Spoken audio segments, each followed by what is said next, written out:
Okay, says I'm live. It appears I am. I doubt anybody's watching. I didn't really. I kind of called this very, very short note. Oh, hello. I'm getting playback. I kind of called this very, very short note. That's better. I was getting feedback in my ear then. Didn't realise I had that going on my YouTube stream. All right, hi guys. I've got several people watching. I don't know who's in the chat at the moment. Yeah, I didn't really have much of a plan for this. This was just I was just kind of did this sort of spur of the moment. I thought about doing this about an hour or so ago. Um, it's going to sort of be an open one. So if I know you and you want to come in, you're more than welcome to. But with the pubs being somewhat of a no-go area right now, you know, yeah, I just felt, well, I'm going to bring the pub to YouTube. It's St. Patrick's Day, and I got some Guinness, and really was just going to sit back, chat, and have a beer or two. I might actually. I don't normally do this, but I'm gonna post a link in a. Oh, hello. Did that go in or not? I'm gonna. Yeah. Link.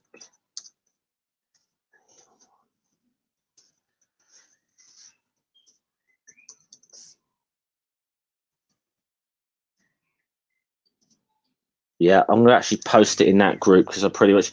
Hey, Mama Aphis, do you want to come in, Spooky? Any of you guys? Yeah, like I said, I haven't really planned this. This is just really, I suppose, in a way, normally St. Patrick's Day, I'd be going up my local and drinking a few Guinnesses. The pubs still are open in the UK, but obviously they're kind of no-go areas now.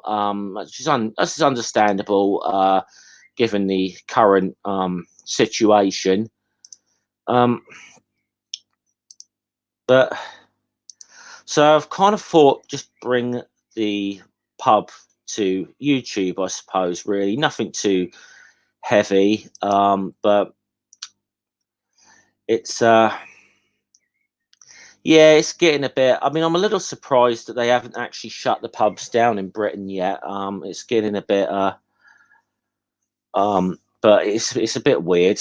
That I mean, like Ireland, they sort of forced them to close down. I mean, like just over across from the back of me, there's a school like about a couple hundred yards from where I live, and that's kind of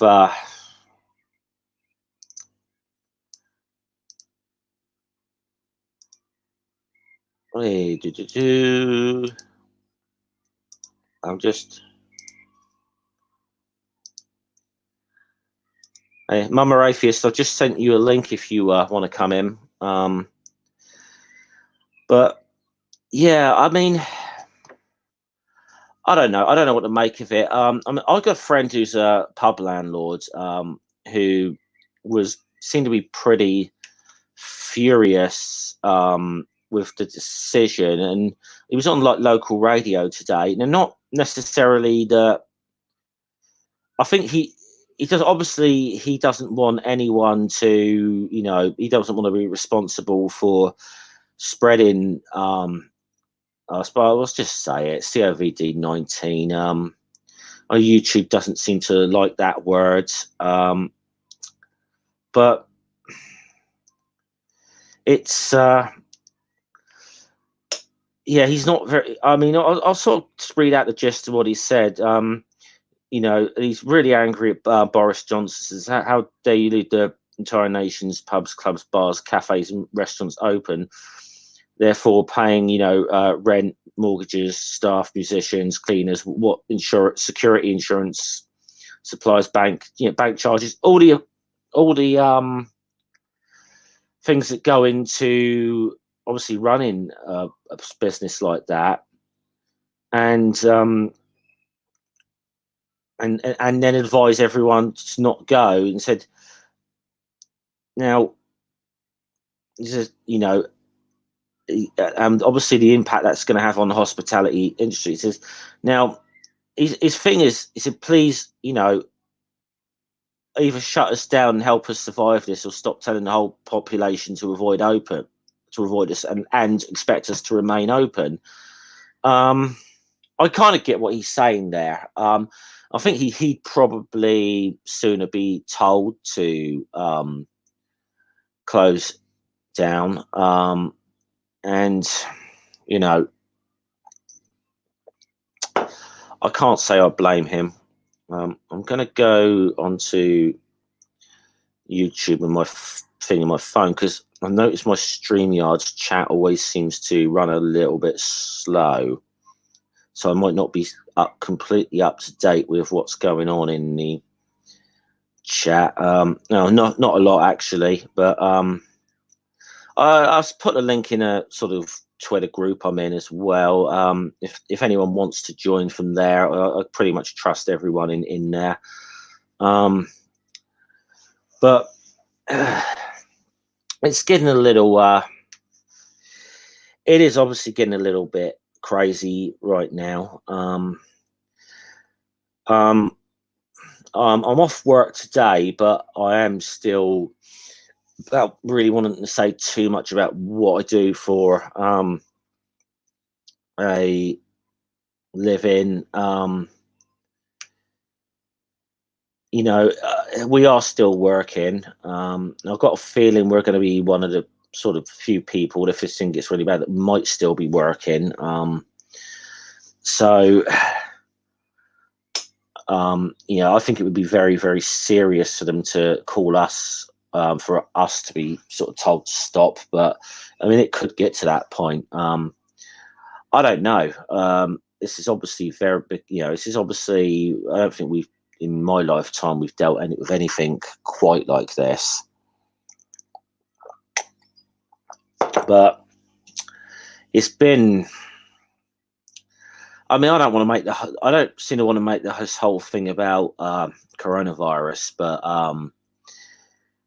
it's, it is the sort of topic that is just is dominating everything right now, and it is having such an effect on, what it is, on this. And I think in a way, I mean, it was mentioned on a stream that I was watching earlier about like communities and that. I think Mama Atheist, if you're still in the chat, you were on that stream with Jen and Atheist Pastor and Jay, and some of the got, and maybe these online communities are going to become more important than ever in the coming months, for all the problems that they seem to have. It's oh,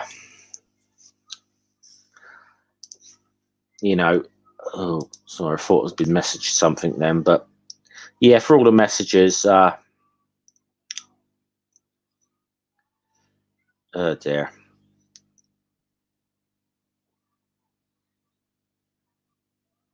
But oh no, I just seen something on Twitter that I'm not going to respond to, because it's someone I don't want to even mention on my channel, quite frankly. But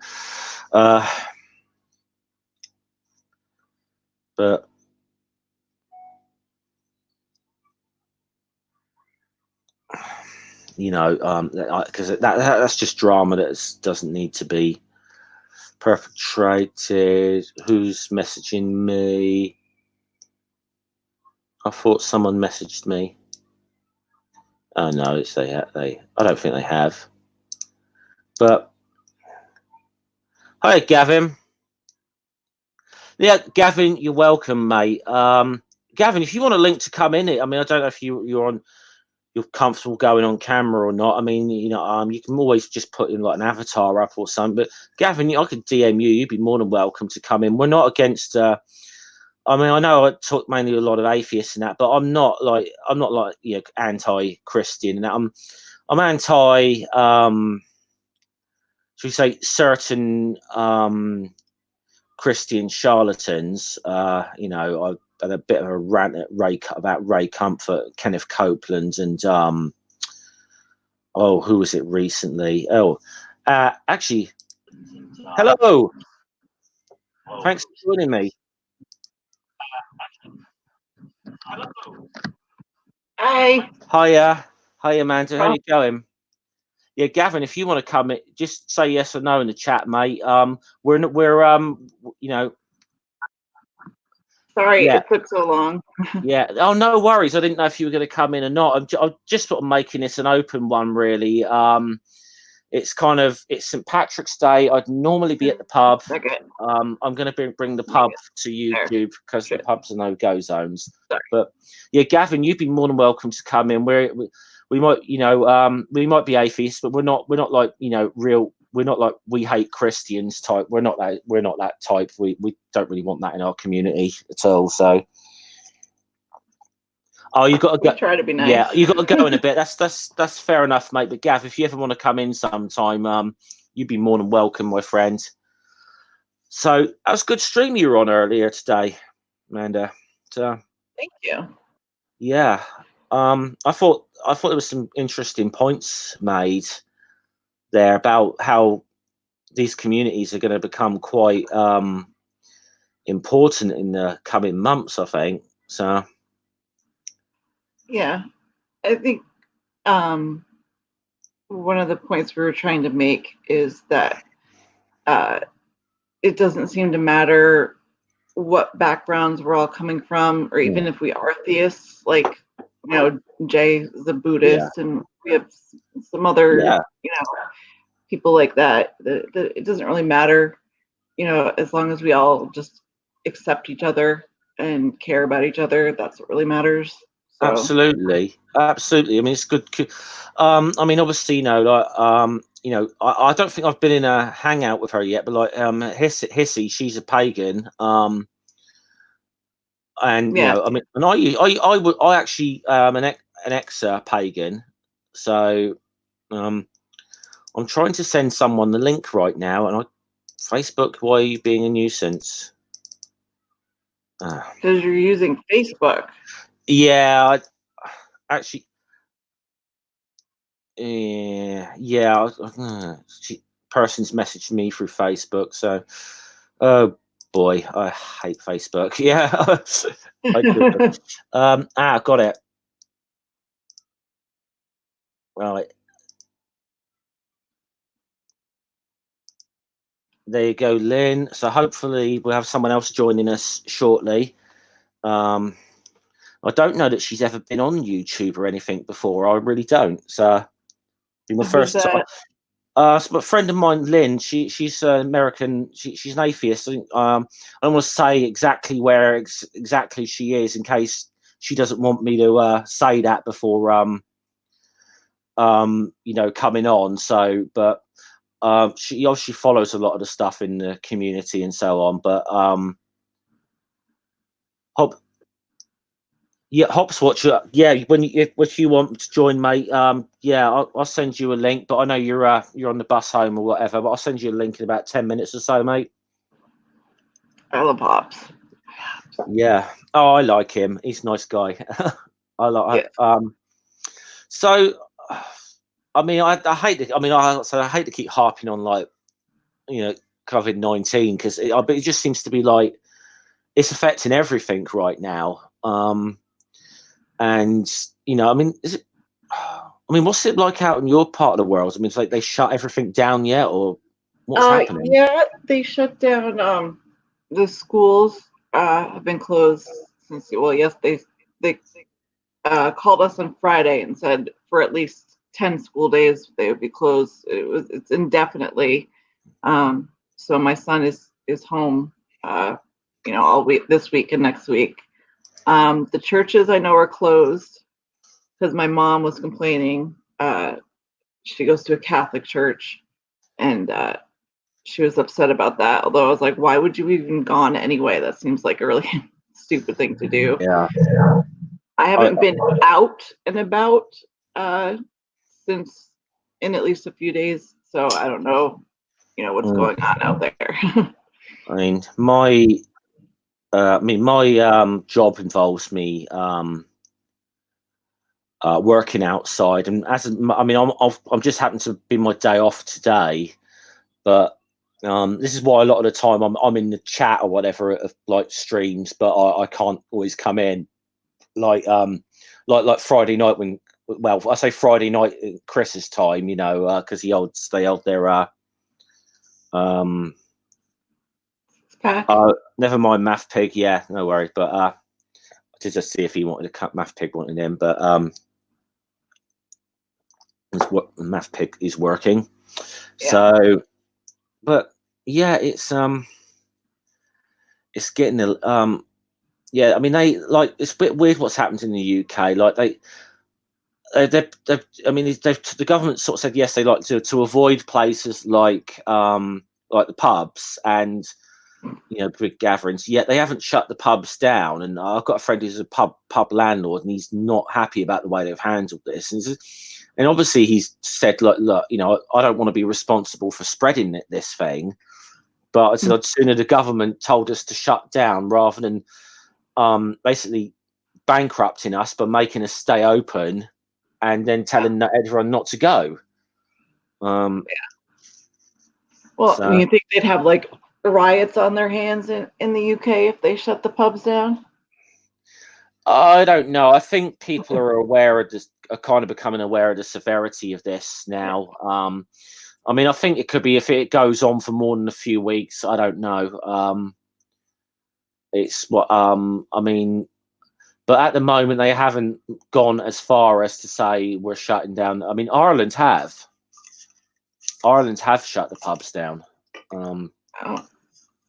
Yeah, which says a lot about how seriously they're taking it. If Ireland is shutting down the pubs on St. Patrick's Day, I'd say saying so. a lot. Matt Pitt said there's 2 pubs in Belfast open tonight. Yeah, well, Belfast is technically part. Okay, Belfast is technically part of the UK, but they are shutting some. They have shut a lot of the pubs as they Math Pig. I don't know. Well, I don't know what's going on there with. I think maybe they're opening special for St. Patrick's Day or something. That's the only shitty thing about this. It's not being able to do anything for St. Patrick's Day. And yeah, we're all stuck in our houses like this. So I know it's. Yeah, I know. That's kind of what's like me, because I probably would be up my local now, and obviously because I got to work tomorrow morning, I thought I'm gonna have to do my drinking in the afternoon, my drinking and socialising in the afternoon, because I don't really want to wake up like completely hungover. So yeah. But what's that? The Holy Lands party is cancelled, and that's a bigger thing. Wow. Okay. I don't know what that is. Yeah. I mean, I've never been to Ireland or Northern Ireland, so in my life, Really? I've been a lot of. I mean, been to the United States a couple of times. But I've been to South America once. Do you know where I was supposed to be going in June? I was supposed to be going to China. Now, officially, that hasn't been called off yet, but I think we can say it's a safe bet that it's going to be called off. I mean, it's still quite a ways away, so June. Yeah. Yeah, I mean, hopefully we'll know one way or another by next month. I mean, but I think we could be on lockdown by then. I mean, yeah. Yeah. One of the things people were worried about were because like a lot of the kids, especially in the South here, they get their meals at most of the food they eat is food that they get at school. Yeah.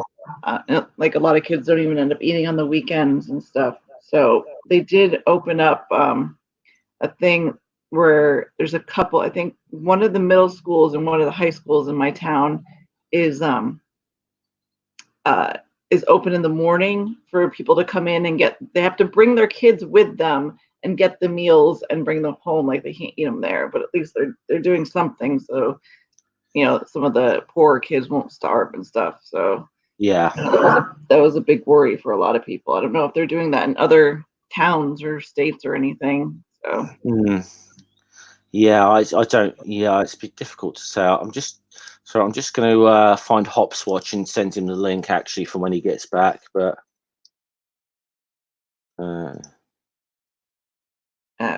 yeah, but yeah. I mean, obviously, I don't want to make this whole thing about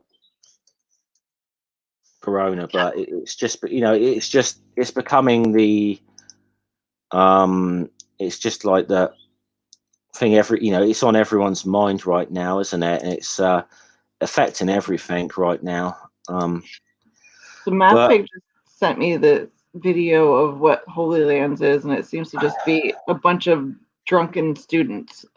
yeah, he said something about that in the chat. Like, it's just thousands Okay. of drunken students. That could be. So it's just another day in Ireland, I guess. Just Well, kidding, kidding, yeah. kidding, kidding. Mm. But So who was it? You said earlier today that this is a good time for people to in our community to get together and do things and build each other up while we're all kind of stuck yeah, indoors and without anything really to do. So that's it. I suppose in a lot of ways, I got I grew a little bit on YouTube about a month or so ago because I I was signed off of work because I'd had a bit of minor surgery, so I was signed off of work for a couple of weeks, and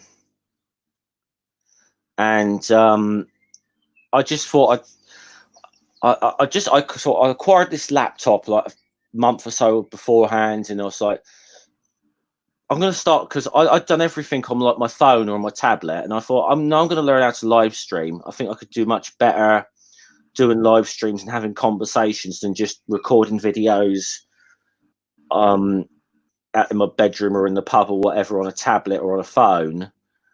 And it seems to be working for me. And so I just spent a bit of time. So I obviously learned that, and actually it was just Dave, Critical Cripple, kind of taught me through StreamYards as I was doing my first sort of stream and he came in. So I still haven't figured out OBS yet, but it might be something I'm going to have to spend a bit of time getting to learn how to use, because it's a bit more complicated, OBS, but I think once you know how to use it, it's probably going to be very beneficial. But yeah, that's what everybody says. Like once they figure it out, it's yeah. really easy and it works really well. But I'm not exactly technologically proficient with anything, so I Oh, don't know. me neither. You saw that because you were on with me a couple of days ago with Navadia and Jen and Nacho, all those guys, which I actually think that what a glorious stream that turned into. I was sort of like, I was glad.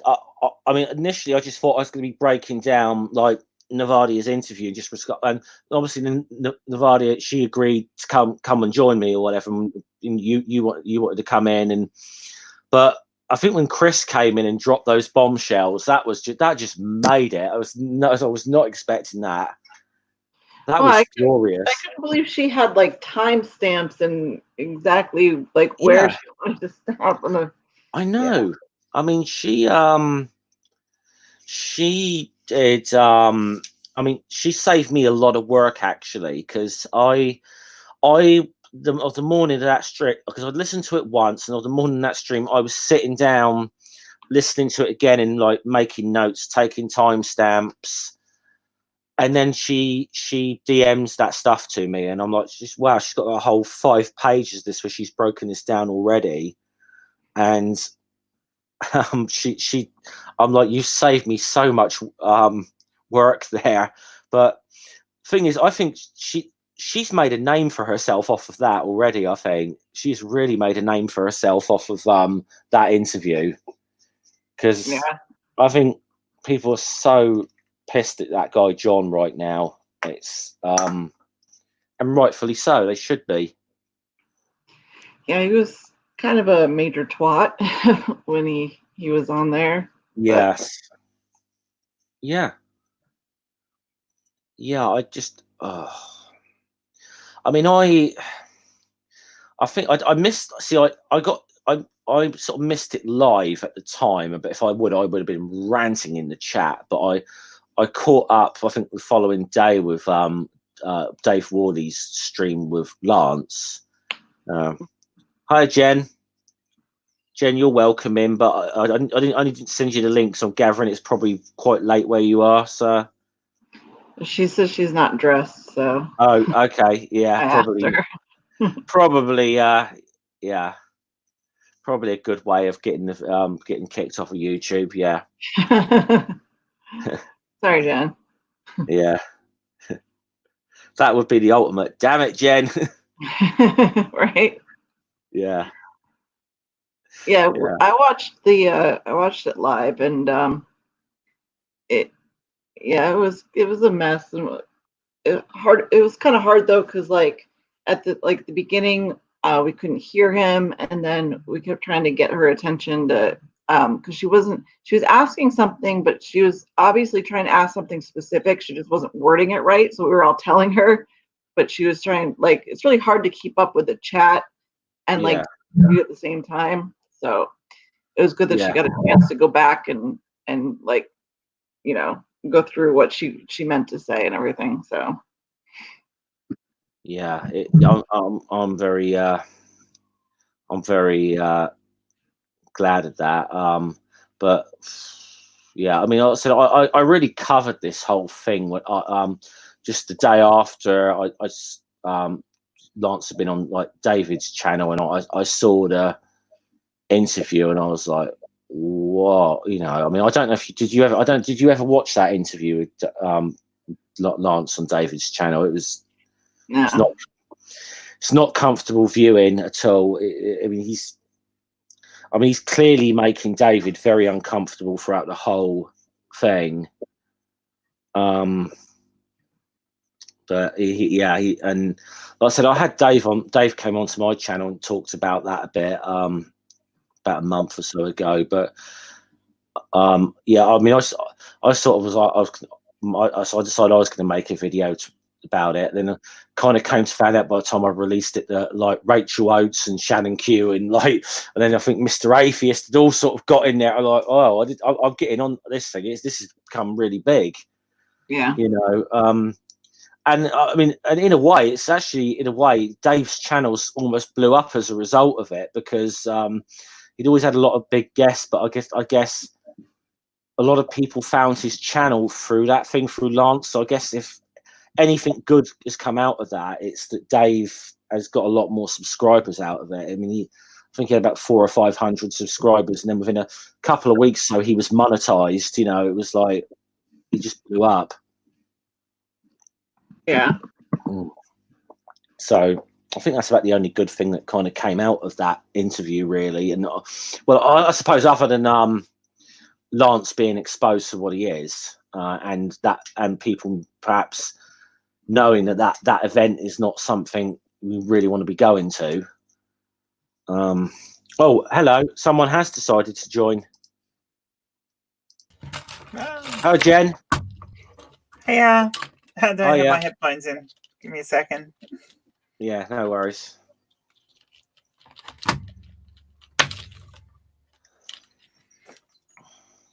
Hey. Yeah, how's you today, Jen? Sorry? How's you today? Yeah, I'm all right. I'm gathering it's probably a bit late where you are, isn't it? It's 11:15. Oh, okay. Oh, because you're the other side of I'm the Australia other side. from yeah, I'm over the other side. Yeah. Yeah, you don't get video. Sorry, I'm not completely naked, but yeah, I'm not suitable for video. Okay, well that'd be the like I said, that'd be the ultimate damn it, Jen, wouldn't it? But, yeah, I was just sort of going back, obviously, over that. I've done the dark room look before. Yeah. But yeah, I'm sitting in the dark basically. Yeah. I was saying that's a good stream you did earlier today. I was just saying to Amanda, because I think it was a very important conversation to be had, especially of the way things are going to be going in the next few months or so. These communities are going to become more important than ever. There you are. I don't have the chat open anymore. So I've just opened it on mine actually, just because I should spend more attention to the chat. Really, I need to start doing that. It's just done. Yay! You should send the link to MathPig. He's working. He's working. Yeah, I did ask him if MathPig wanted in. So I was hoping to be joined by a friend of mine, but she hasn't come in yet. So hopefully at some point Hopswatch might pop in. He's just waiting to get home from. He's trying to get home from work at the moment. So is Dave about? Dave's always good for a laugh. Critical cripple. I did ask him. He said he did say he had to pop out to the supermarket, I suppose, and probably grab what's left because now everyone's out panic buying beer as well as toilet roll. Everyone's saying cockwomble. I didn't even say the word. Am I? Yeah, you know, often. It wasn't me who started that in the community. It was actually Mero. She did it, and I grabbed it and ran with it. I love it. It's a beautiful word. It's a British one anyway. I mean, it's Aussie stealing a British insult. So yeah, it's I mean, I think that one and wank puffin are two of my favourites. Yeah, wank puffin, that's awesome too. Yeah, that's one of my favourites. There's actually like a Twitter account, which I think might be a bot or something, but called Today's Rude Words, and it's just it picks up like the most creative kind of like swear words or whatever, and in anything, and then it will just automatically retweets them. So if you put wank puffin or something in a tweet, it's gonna retweet it, you know. I quite like your stain in the underwear of humanity. Yeah. There are some good ones.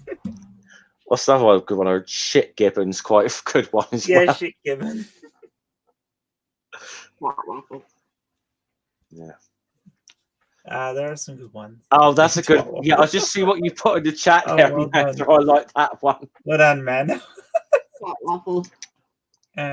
Yes, like for example, Donald Trump is a Cheeto-faced twat waffle. There you go. There you go. It works very well. It does. You should probably give IQ. Ooh, do I know IQ? IQ is great. He does a lot of the same sort of stuff that Dave does. So if you want somebody to be doing shilling in your chat and stuff like that, IQ's really good at it. I'll give you a IQ. I'm gonna give you a wrench, mate. All right. Yeah. I don't have a wrench. Don't you have a wrench? How do you not? You don't have a wrench. You know, here's the thing. It's fine. As you know, I only just. You're modded now, Amanda. You're modded now. Thank you. Yeah, as like I said, I only started like doing streaming like about a month or so ago. So I was building up. Well, Jen, you were on the first actual stream I ever did. I was. Yeah. When I was just testing it, and Dave kind of and everyone jumped in. Yeah, Dave jumped in and he goes, "Hey, Jeff's streaming. Quick, everyone jump in. And you ended up with a full group. Well, I said I've been on a stream with you before, Jen. In fact, that was the first live stream I'd ever been on YouTube was that one, and unfortunately, down under discourse. Yeah, unfortunately, that wasn't a pleasant one because of someone who shall not be named. Because I don't want to name that person. The whole incident ever again. Yeah, I don't want to name that person ever again because I just think they need to fade into irrelevance. Quite frankly. Now I'm curious. I'm happy to talk with you, but I prefer to do that off air, Amanda. People attached to that group are harassing Rachel again. And again, there's some stuff that's happened, but I don't feel right about talking about it on air. No, it's not my place to do that. I've thrown a few kind words Rachel's way and said that if she ever needs to talk, I'm there. But there's people I know are looking out for her again. So I don't understand that. She is one of the nicest people in the community by a lot, and it's she didn't deserve that shit at all. Oh, I agree. Totally agree. Unfortunately, no matter what community you're in, there's always going to be some sort of toxicity, that person in their little group, I don't even really consider them part of our community really anymore. I just don't. I view them as a. I've been around I've been around left-wing politics a lot of my life. I've seen puritanical little sects in left-wing politics, and that is what they are. They are totally I've often joked about comparing them to the People's Front of Judea from Life of Brian, but that's a good example. That is exactly what they're like. They are that. You're not pure, you're not ideologically pure enough for them. And they push away people who could be allies to their own cause. Because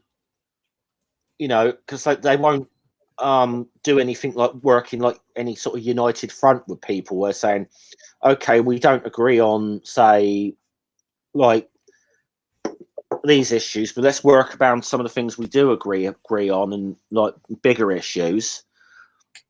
They're just like part of the problem is they don't. Part of the problem comes when people don't just want support. In the sense of listen to us and have a bit of understanding and come on. It's when they insist on certain things. So if you're going to insist that people have to support you a certain way, then all you're going to do is create aggression in the environment. And that's not to say people shouldn't support people in those ways. It's when you start insisting on things is when the problem is. Now there are certain things in terms of human rights and how you should treat people that I don't have a problem with people insisting on. But there are other things you shouldn't be insisting on. That there's this thing there that that there's lines that these people sometimes cross, and I'm not even sure they're aware that they cross them. So I don't know. As I said, I've seen this a lot because I'm not so much anymore. I used to be very, very politically active, and I saw those groups a lot. What I think perhaps was different to me about this particular instance is how personalized it became. And I perhaps never, even with real, out there, like ultra left Trotskyite sects that I've come across, it was as bad as they were. It was always somewhat about the politics, never like personally. They're a horrible. It was never like such a personal thing, and that was what I think that was what was about it to me was so toxic. But, all right, you can have some video of me now. Some silhouetted video. Jen. How's that? Hey Jen.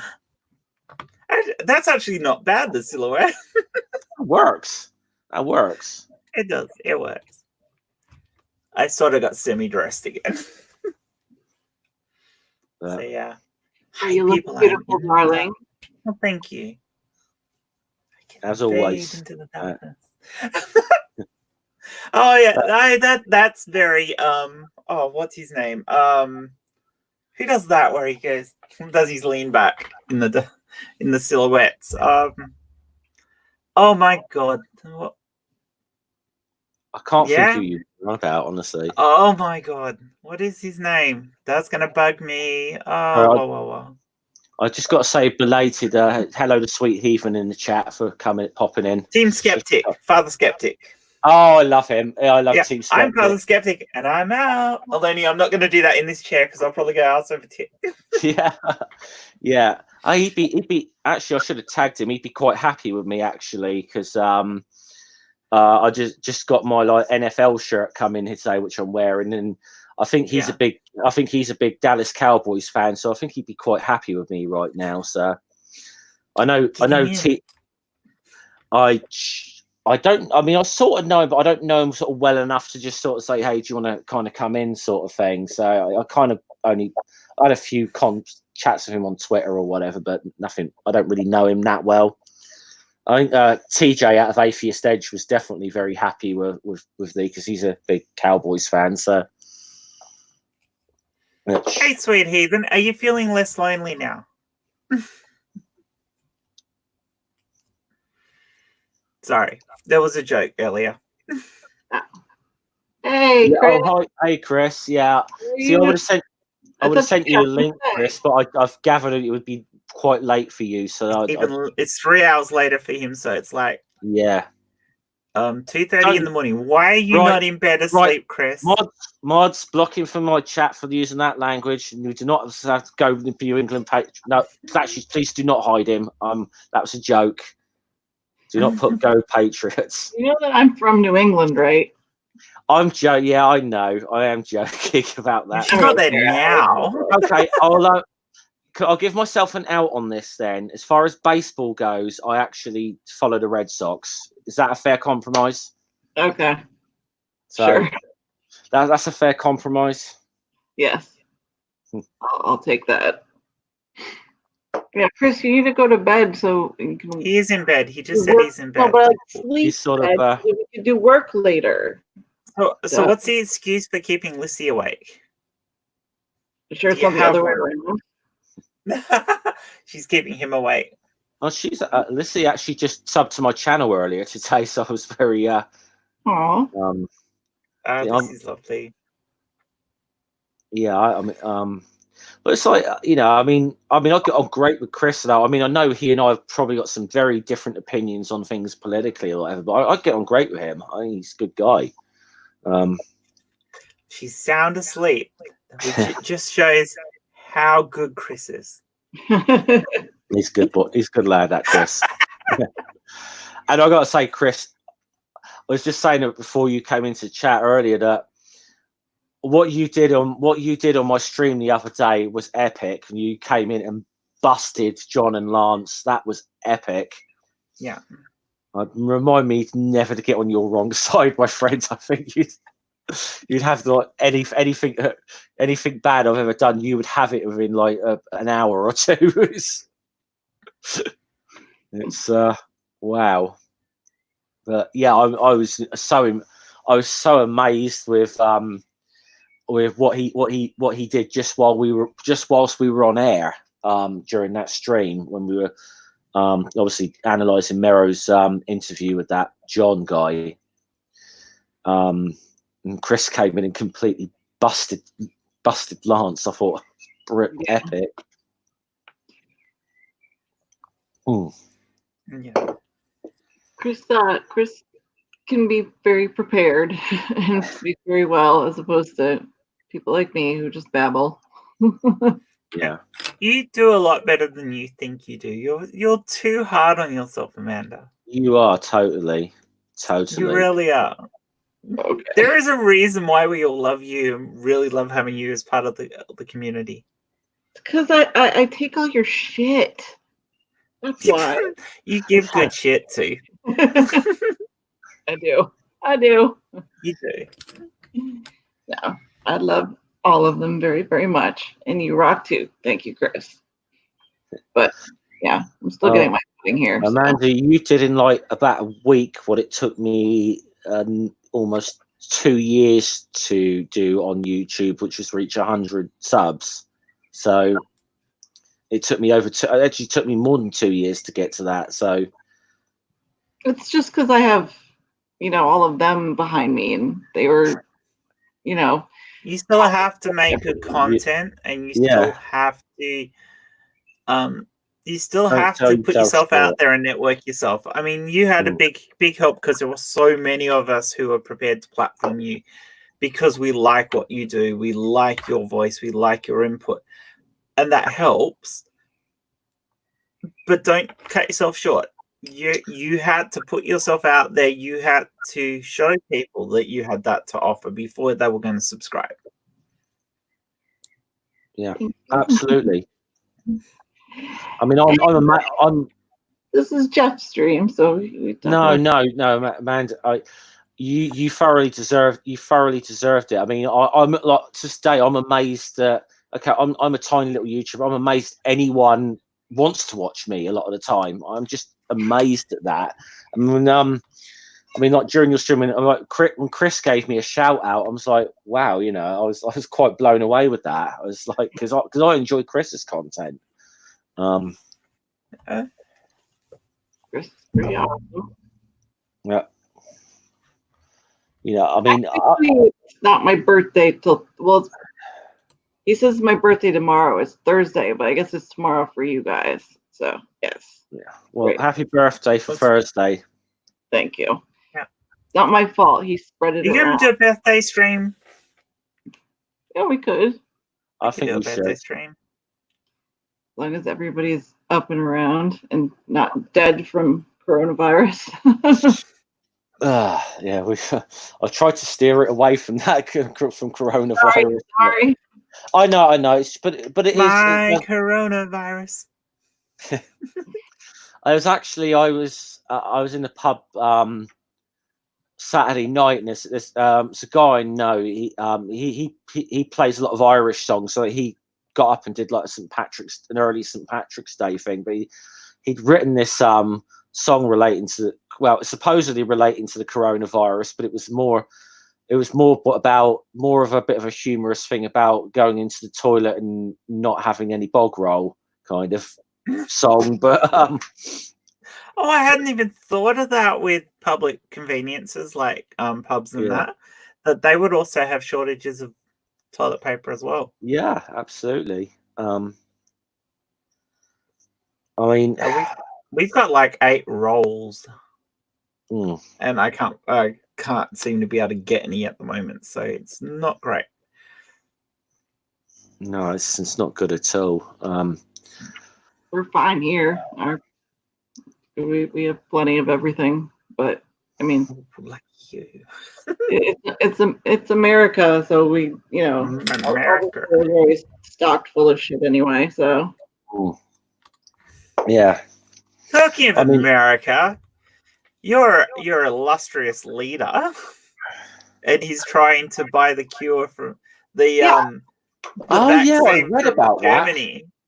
Yes. He wanted to keep it only for America, though. Like, I like what an absolute. Can I say the C word on your stream, Jeff? Oh, all right. I actually generally prefer it if you didn't, Jen. But all right. in this case, here's an absolute cockwomble then. Okay, yeah. I was going to say in this case, I might make an exception. I try not to use that particular one. Oh, I try not to, but I think he actually deserves it. So, yeah, it's very difficult with him. It really is. Oh, especially in this case. I mean, there is nothing worse in my mind than what he tried to do there. He tried to stop the production of something to help the entire world by holding onto it just for the US. I'm like, and it wasn't even made in the US. I'm like, you're an absolute prick. Hello? Guys, I believe, where is it? Have someone wants to join? Oh. Hey, Hopscotch. Hey. Welcome to the channel, my friend. Patrick Dwiv. You say so. So, what are you drinking today, my friend? Right now, I'm having an IPA. I do have a Guinness. That's in my fridge now. It'll cool down while I'm having this. It's a what was it called? It was foreign draft Guinness. It's from Nigeria, so that's going to be interesting. Huh. Got a proper glass. Yeah, for the occasion. So this is kind of an old Guinness glass. So you know they've sort of evolved a bit since I bought this, but oh yeah, I don't know how you can drink Guinness. It's like pouring mud down your throat. I love Guinness. Well, I love stouts in general. I mean, I don't really like beer anyway, so I Guinness is a party drink for me. I can hammer a lot of that down. It's actually a relatively light stout. Oh, it is actually, yeah. If you want to try a heavy one, you should try one that is local to my area here. It's called Limfjords Porter. So that's I love that name.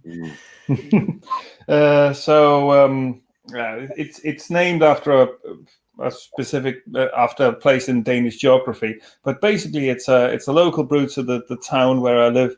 It's very well known in all of Denmark. Would probably be the most popular beer from where I live. That's a very heavy stout, and it contains, as most things do in Denmark, licorice.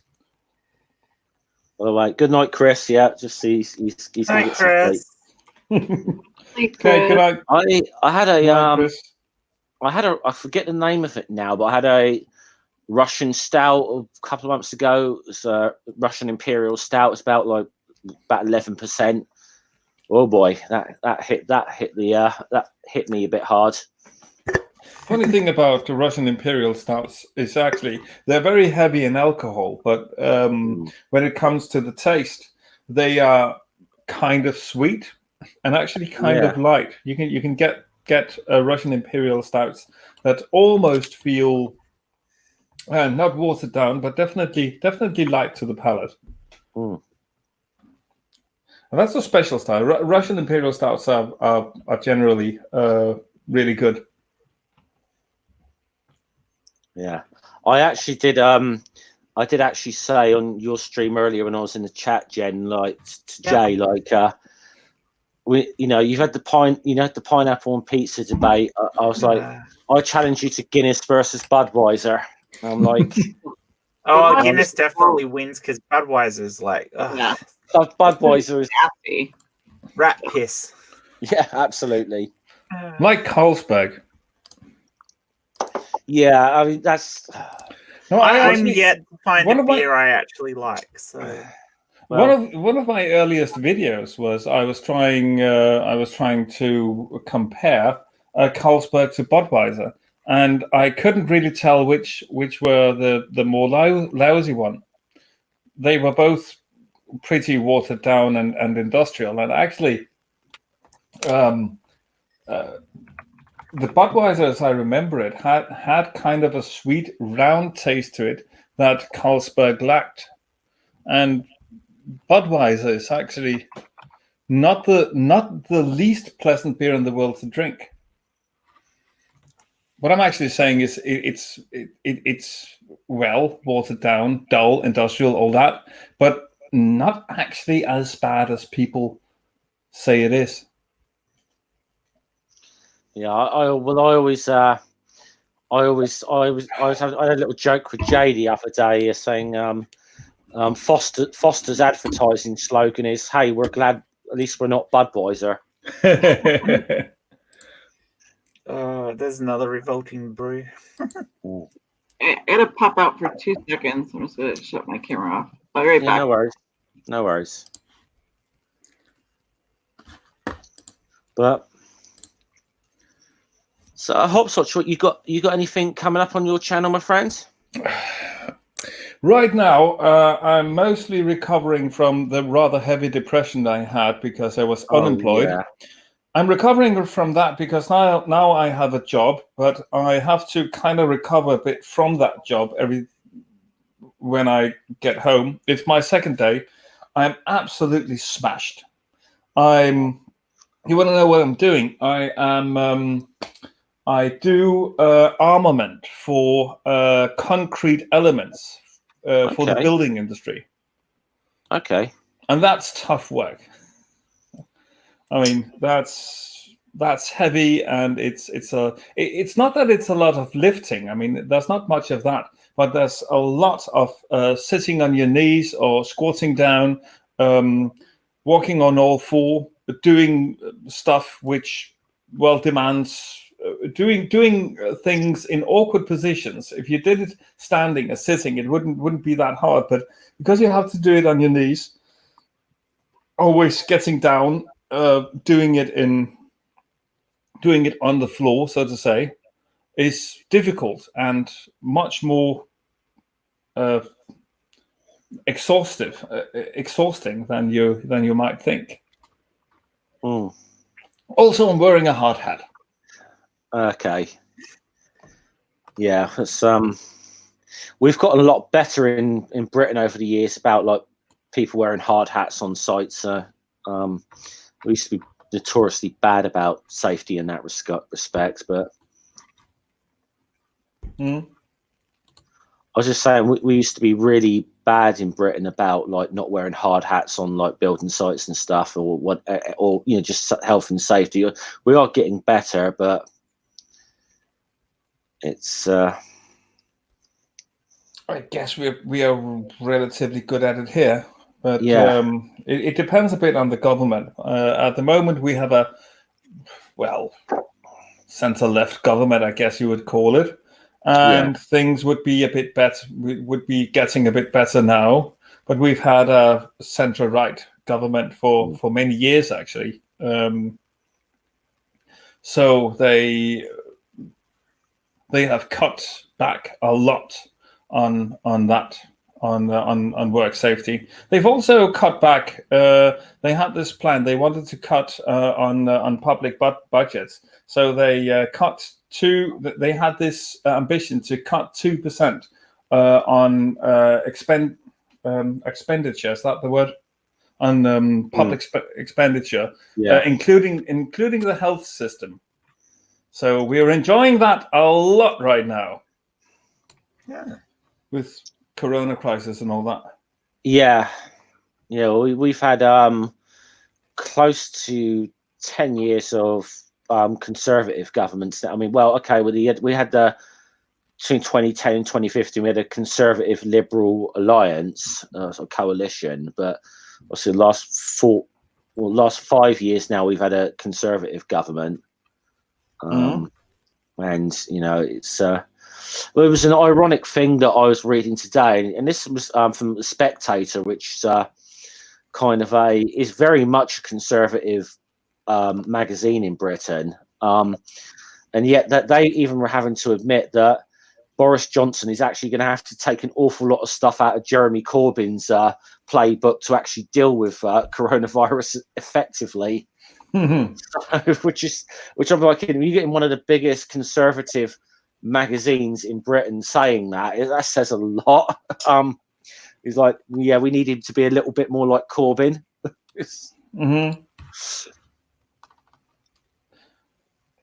Question is whether he's going to be that. Yeah. After all, I mean, I don't know. Is he doing? I mean, he's so very much like Trump, especially in how he handles the corona crisis, as far as I can see. But it's difficult. He's gotten a lot of great. I was actually saying before you. I don't know if you heard me earlier on, but no, unfortunately not. I've got a friend who's a pub landlord, and he owns his own pub. It's not part of a chain or anything. So he's very much.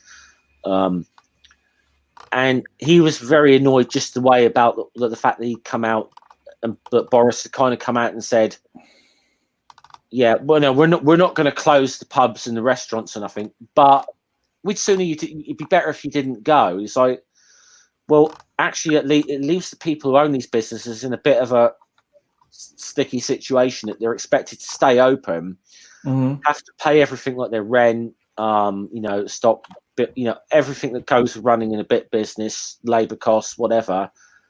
And you're telling people to stay away. So where it would be better for them if the government had just come out and said, we're ordering the pubs to shut down. It would have actually been better for them as businesses if they'd been told to do that. But they're almost being expected. Now, I mean, some of the big chain pubs or whatever can just shut down. Yeah, it's not going to really hurt them so much, like the big chain pubs and the big breweries, like say a Green King or whoever. It's not going to hurt, but like guys like my friend, this is going to really hurt. This is really could kill his business.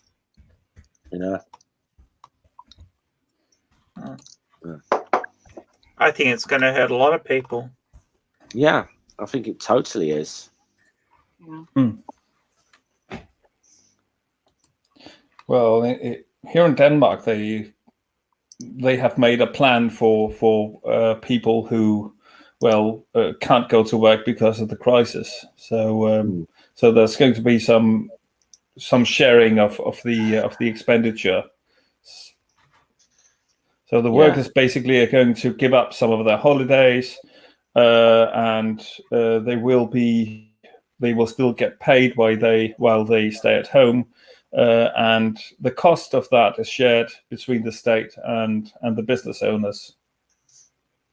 Yeah. Well, we're doing what we can. Anyway, I'm just going to run up and get the Guinness. So yeah, please do. I might have to. I won't see you get back, but I might have to run down and get myself a little bit more in a second because I've already blown through 1 4-pack already. So okay, bad habit. You started the stream. I was drinking before I went on stream, so.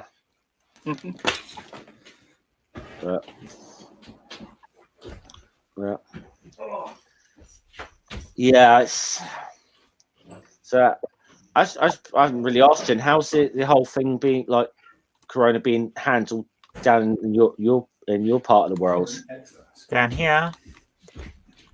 Well, I mean, we've got all the same sort of things as you. We've got limits on the number of people who can congregate for certain things. Like we've got 500 people limits, but a lot of places are taking it more seriously than that, and any big group meets sort of things have been cancelled. And there's talk in my own state of closing schools and restricting travel between towns and stuff like that, or even trying to restrict travel within bigger cities and stuff like that as well. So the idea is just to sort of isolate the disease so it doesn't spread as fast.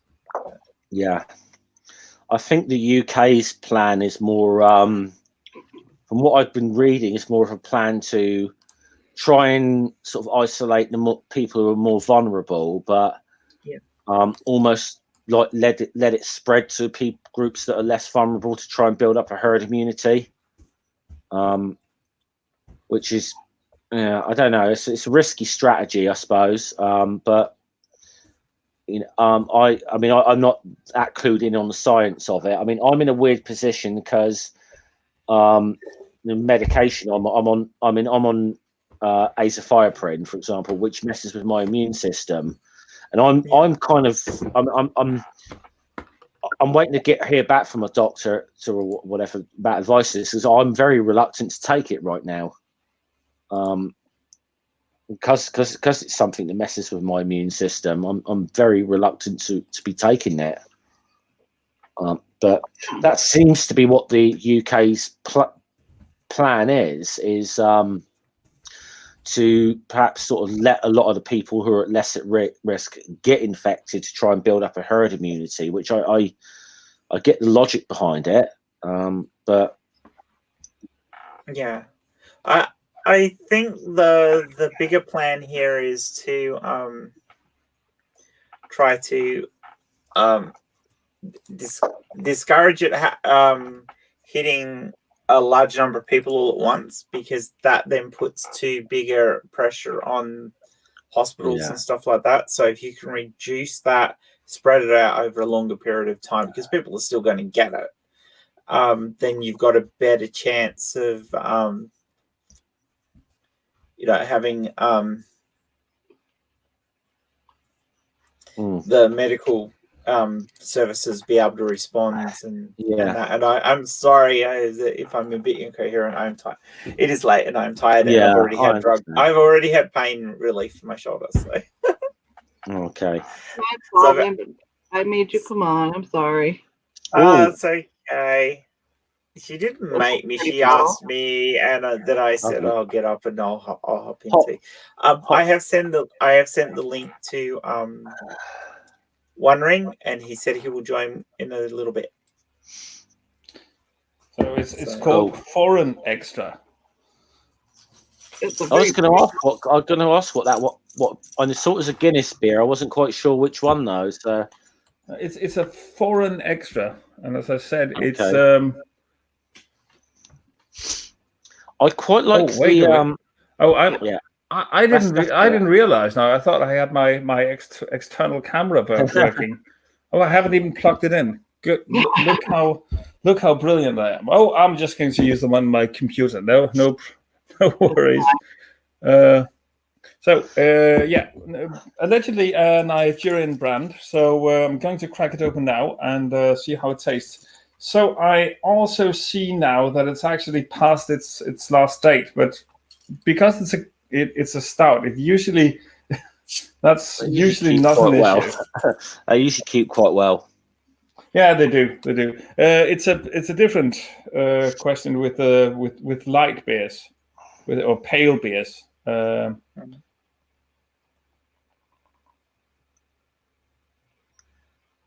So it's definitely not a traditional Guinness. It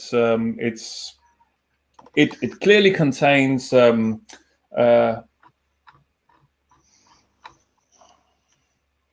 that? Carbonic acid, while a traditional Guinness is.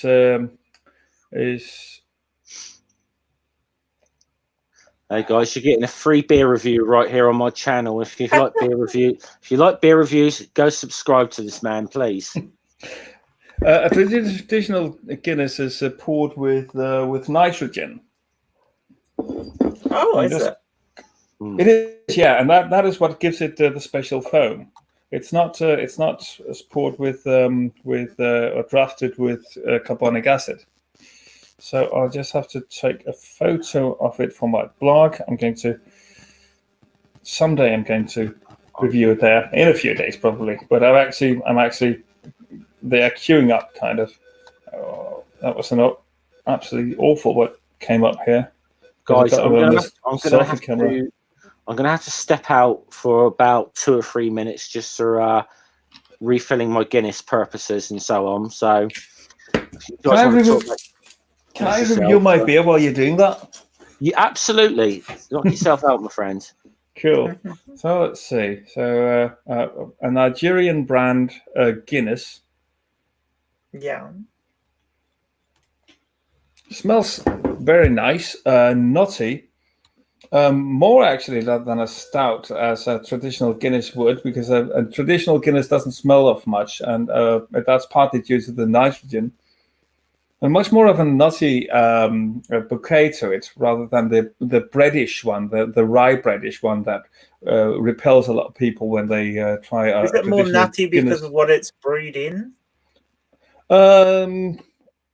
I guess it would come down to the ingredients. I would guess the malt, but my eyes are too old to actually tell. This is a brand of Guinness that allegedly is brewed for Nigerian taste buds rather than European ones. So this is going to be interesting. That's definitely more a deeper and more bitter flavor to it, a bouquet to it.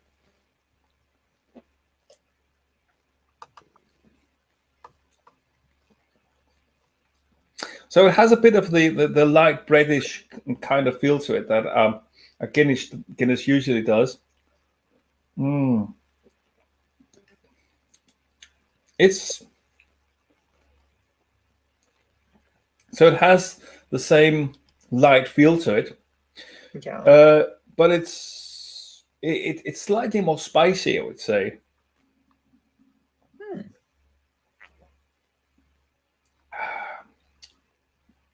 Definitely drinkable, which a Guinness should be. So a Guinness with a touch of something, which is definitely making it better. Some spices, I'd say chamomile, maybe. Really? Let me just look it up. Spices are difficult in other languages. If you wouldn't know, I'm from Denmark, so I don't really know any English. No, I'm just What's that kidding. again? I said no shit, really. Well, if other people were wondering, let's see.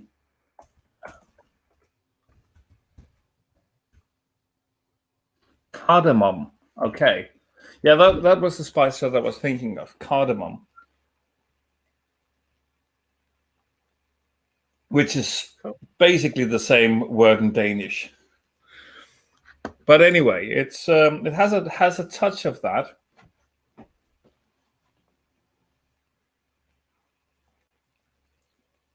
Yeah, so I'll give this. I think I gave the original Guinness, which I actually had in an Irish pub in Ireland when I reviewed it for my blog.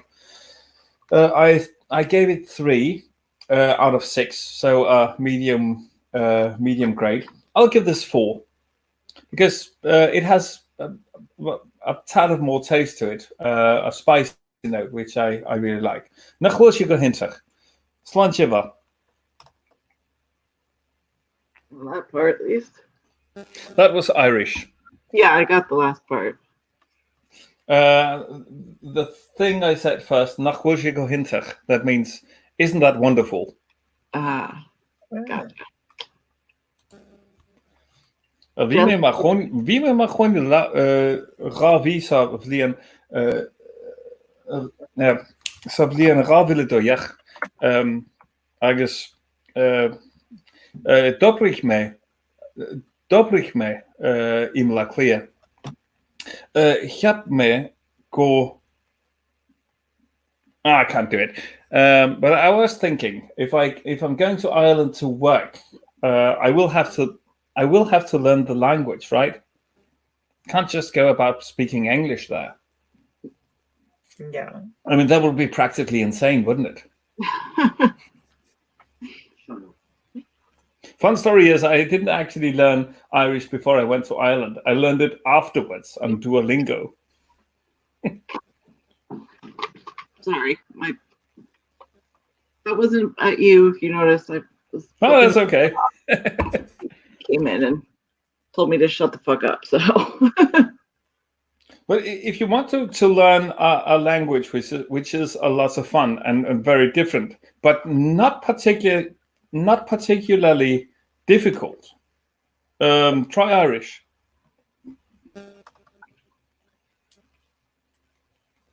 Weren't you learning something new? If I am? Yeah, weren't you learning a new language? Yeah, I was learning Dutch. Yes, that's right. Because I'm Dutch. Oh yeah. Yeah. How's that going?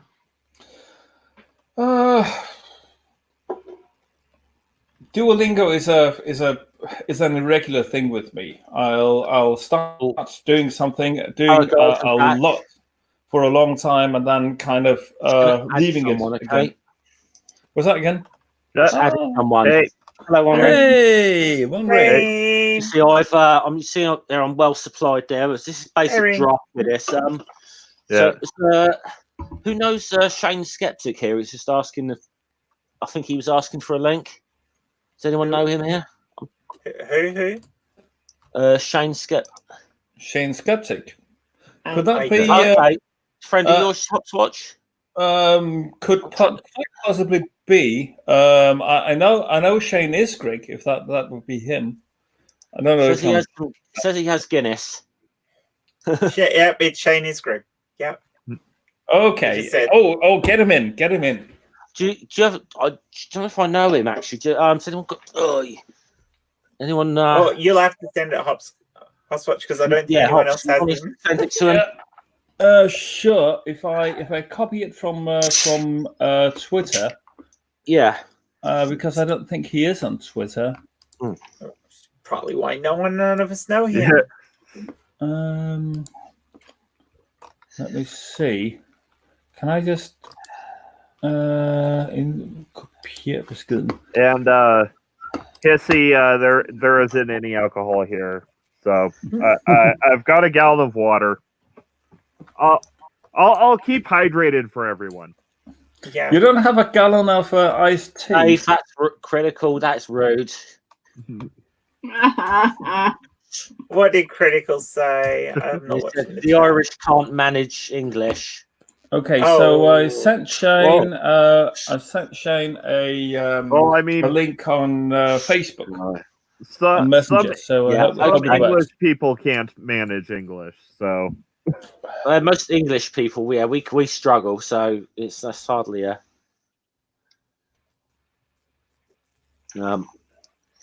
So how you doing, One Ring? Doing all right. Just a second. Got off work a few hours back. Yeah, you missed our stream trying to go work. We're very upset with you. Yeah. I'm sorry I have to work for money. I'm in a lucky position that as long as I've got internet and battery or whatever on my phone, I'm lucky enough that I'm able to listen into a lot of streams whilst I'm working. I quite often listen into like Atheist Pastor's Six Pack, which obviously Mandarin Jenner on a lot whilst I'm at work on Fridays.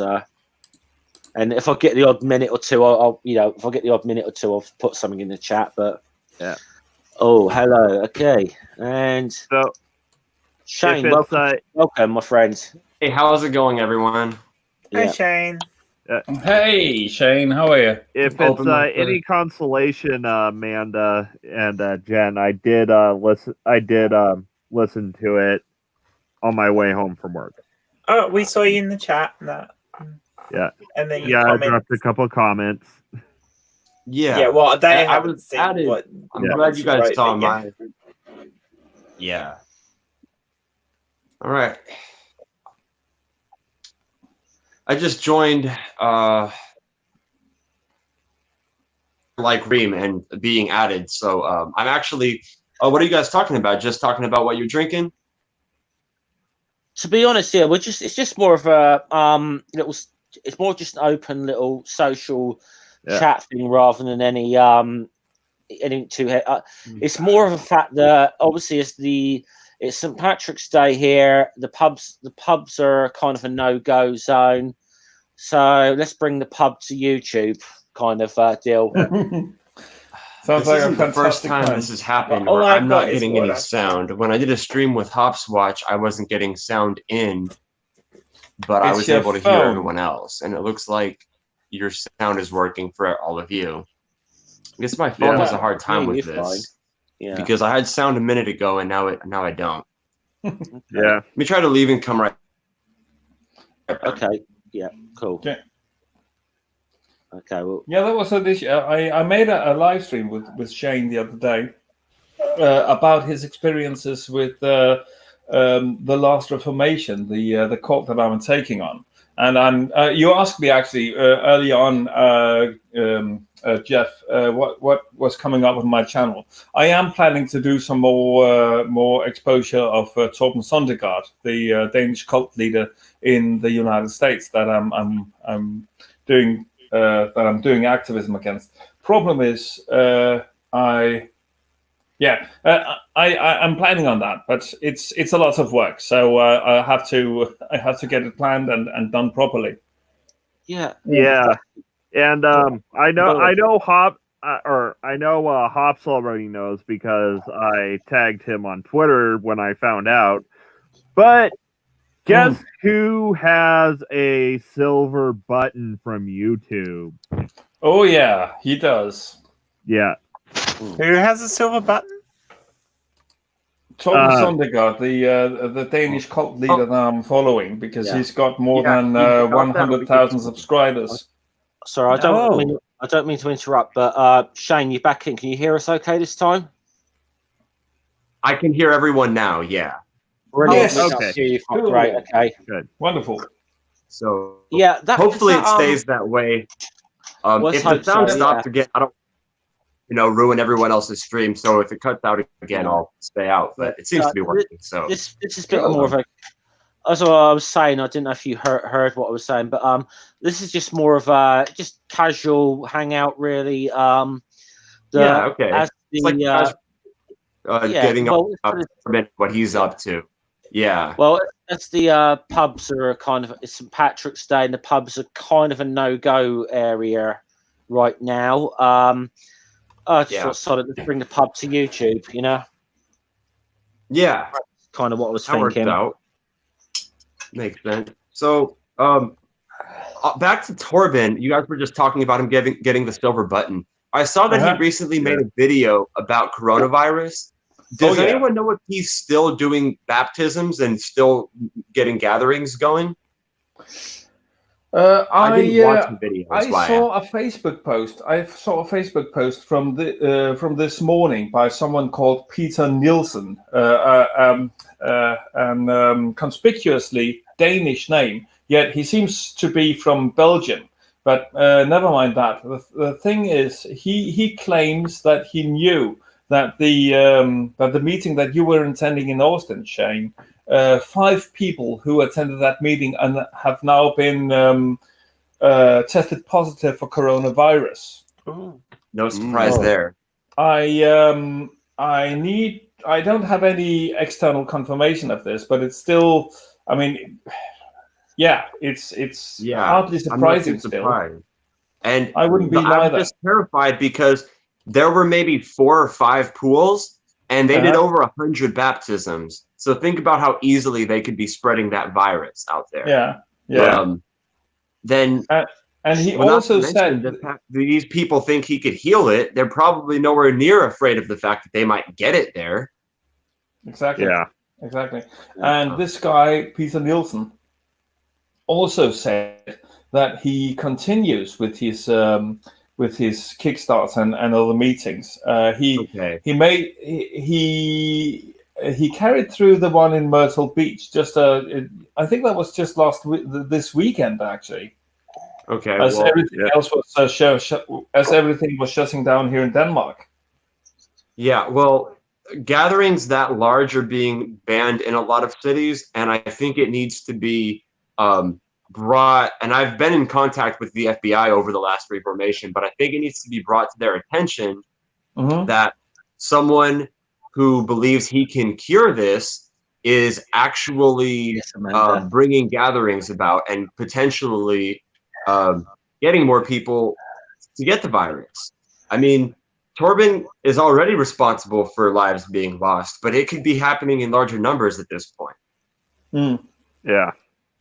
I'm going to say, because I remember, I think when I first heard about this guy, I mean, I know you follow him a lot, but I remember that's the cult that singer Lou Bega joined, isn't it? Yes, the one with the Hey, this is my Mumble number 5. You know that song? Yeah, exactly. Yes, that's him. That's the cult that he joined. Man, you don't remember that song?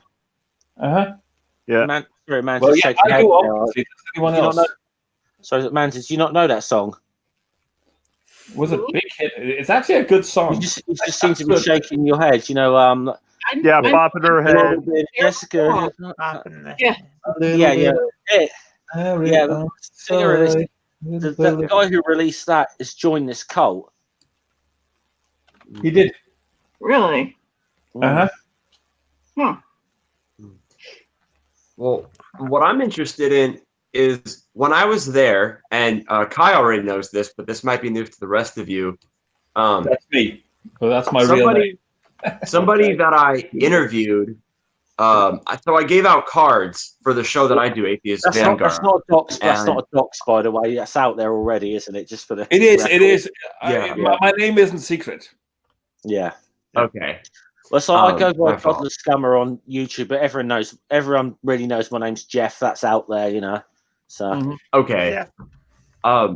One thing that's crazy though is so I was contacted by someone, and the message was, you interviewed my brother yesterday. He gave me this card with a link to your show. Well, he actually emailed the atheist community of Austin and asked to get a hold of me, and that's how he was able to get a hold of me on Messenger. He told me his brother's a diabetic, that his uncle manipulated his nephews or his cousins into going to the Kickstart without bringing insulin, diabetic medication, or the pump. And as a result, this guy ended up going into a diabetic coma. So as a result of Torben's preachings, said he almost died. So I messaged the brother back telling him, I'm sorry to hear about this. How is your brother doing? I tried to stay in contact with him, and suspiciously, the guy hasn't responded in over a month. He's left my messages on read, so I know he's seen it. But I want to stay, even if I can't get a follow-up interview, I want more information about the fact that I have a confirmed case. I know someone who is a victim of this cult and now realizes it. And that's such a huge opportunity for exposure that it's an absolute tragedy that this guy isn't responding to me, but he just isn't. I wonder if he's been manipulated again. Might be. I want to include that in a future video as well. I guess that would be all right. Yeah, 100%. Yeah, if I could get a follow-up interview, that'll be amazing. But I'm really worried that it's not going to happen because he's left me on red, and I'm really worried about the fact that Torben is going to go around spreading this virus until he's stopped. I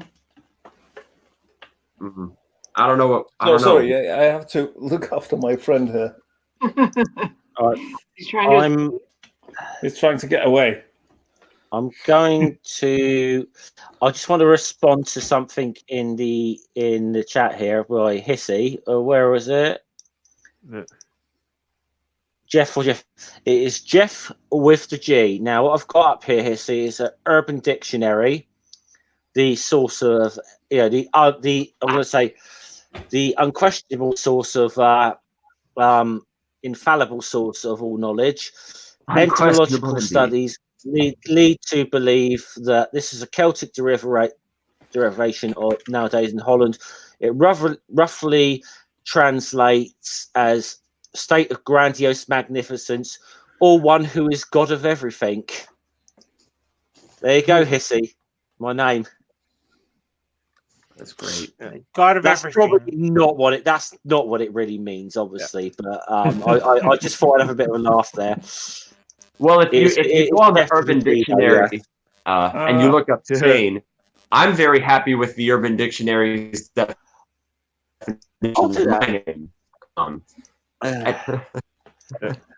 I'm pretty sure with the general knowledge I have about languages. I've studied a couple, including ancient Greek, and I hated it. Like it shade, Jeff, yeah. I'm quite sure that Jeff, either way you spell it, is a variation of George, which means earth. Well, it actually means a peasant. It actually probably. Actually, I did actually read that it did mean something. That means something along. Meant something like God's peace or something, because I think the name Godfrey is like Jeffrey's a derivative of Godfrey. Okay, that could read, be. But I don't know but even then, what I've read, there's different origin stories on the name, whether it's like French or Teutonic. Yeah. So I just haven't quite pinned it down yet. Yeah. Oh, okay. Yeah, it might have been, but then it would have been have passed through Germany. Would be my bit. Gottfried. Yeah. Yes, quite easily. Yeah. Mm-hmm. I've got German family, by the way, if people wouldn't know. So yeah. Well, obviously, I mean, I haven't done any DNA type testing or whatever on my ancestry or anything, but see, this is kind of why I'm not a big nationalist kind of guy, because the way I looked at it was was born in Scotland with English parents. My surname is Welsh, and my first name is either French or German, in origin. So, so like a lot of people like, why don't you get behind so like in the football, why don't you really, really get behind England in the World Cup? And I'm like, well, there you go. I was born in Scotland, but English parents, Welsh surname. You're well British. yeah, exactly. You're very, very British. I've been to Scotland a couple of times. I used to play the bagpipes, in a band. So we would. I agree, Hissy. By the way, I agree. You know what's funny about the United States is over here, if somebody says, for example, that they're Irish, the follow-up question is, "Oh, are you from Ireland?" And in the rest of the world, usually "I'm Irish" means I'm from Ireland. But here it means like, "Oh, I have a great grandparent from there." Shane. What you need to ask them is what you need to not ask them is an will to us erin. An will to us erin. Repeat after me. An will to us erin. I can't quite pronounce it now. That's fine. An will to us erin. That means, are you from Ireland in Irish? Okay. It sounds very Gaelic. People from Ireland wouldn't even know. And quite possibly they wouldn't. You're absolutely right. Well, it's a bit like Old English. I mean, most people when they hear Old English, they think of stuff like Geoffrey Chaucer and the Canterbury Tales, but that is not Old English. That's more Middle English. I mean, Old English is stuff like if you've read like the poem Beowulf in its original form, and like I mean, the only sort of phrase I actually know in Old English is "we'd be flawed," which means fate. It means something like fate is everything, roughly translated. But that's only because I read blooming Bernard Cornwell novels about Uhtred of Bebbanburg, if anyone's read that series, but that's the only reason I know that.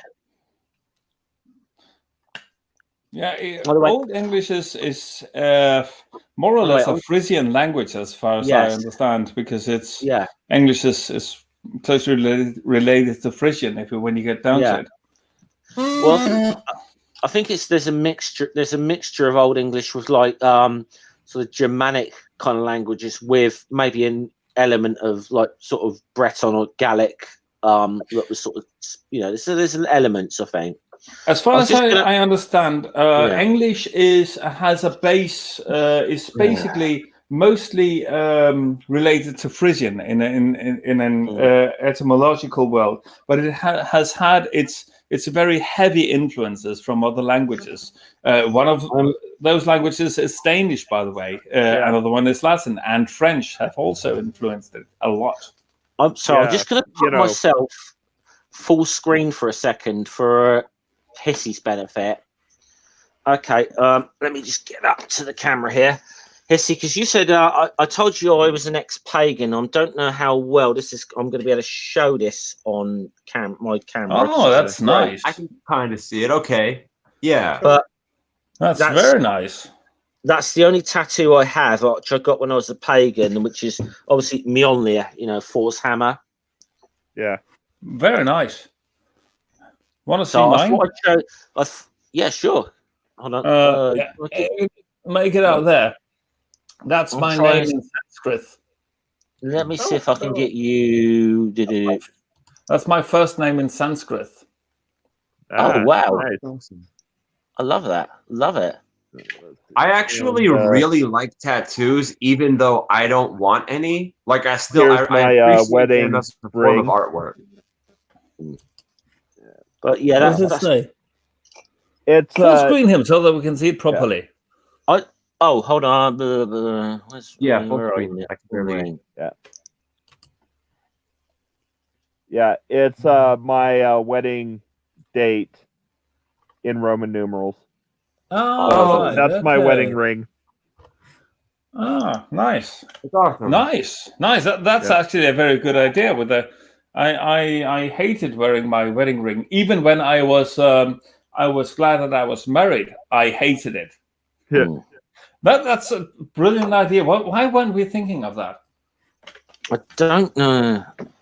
I don't know if Also, I still got my old wedding ring. But... I claimed I used to play the bagpipe. I actually have my practice chanter. So this is the flute that you would practice new tunes on. Or actually, basically also old tunes. So just want to give you a demonstration so that you know that I don't lie.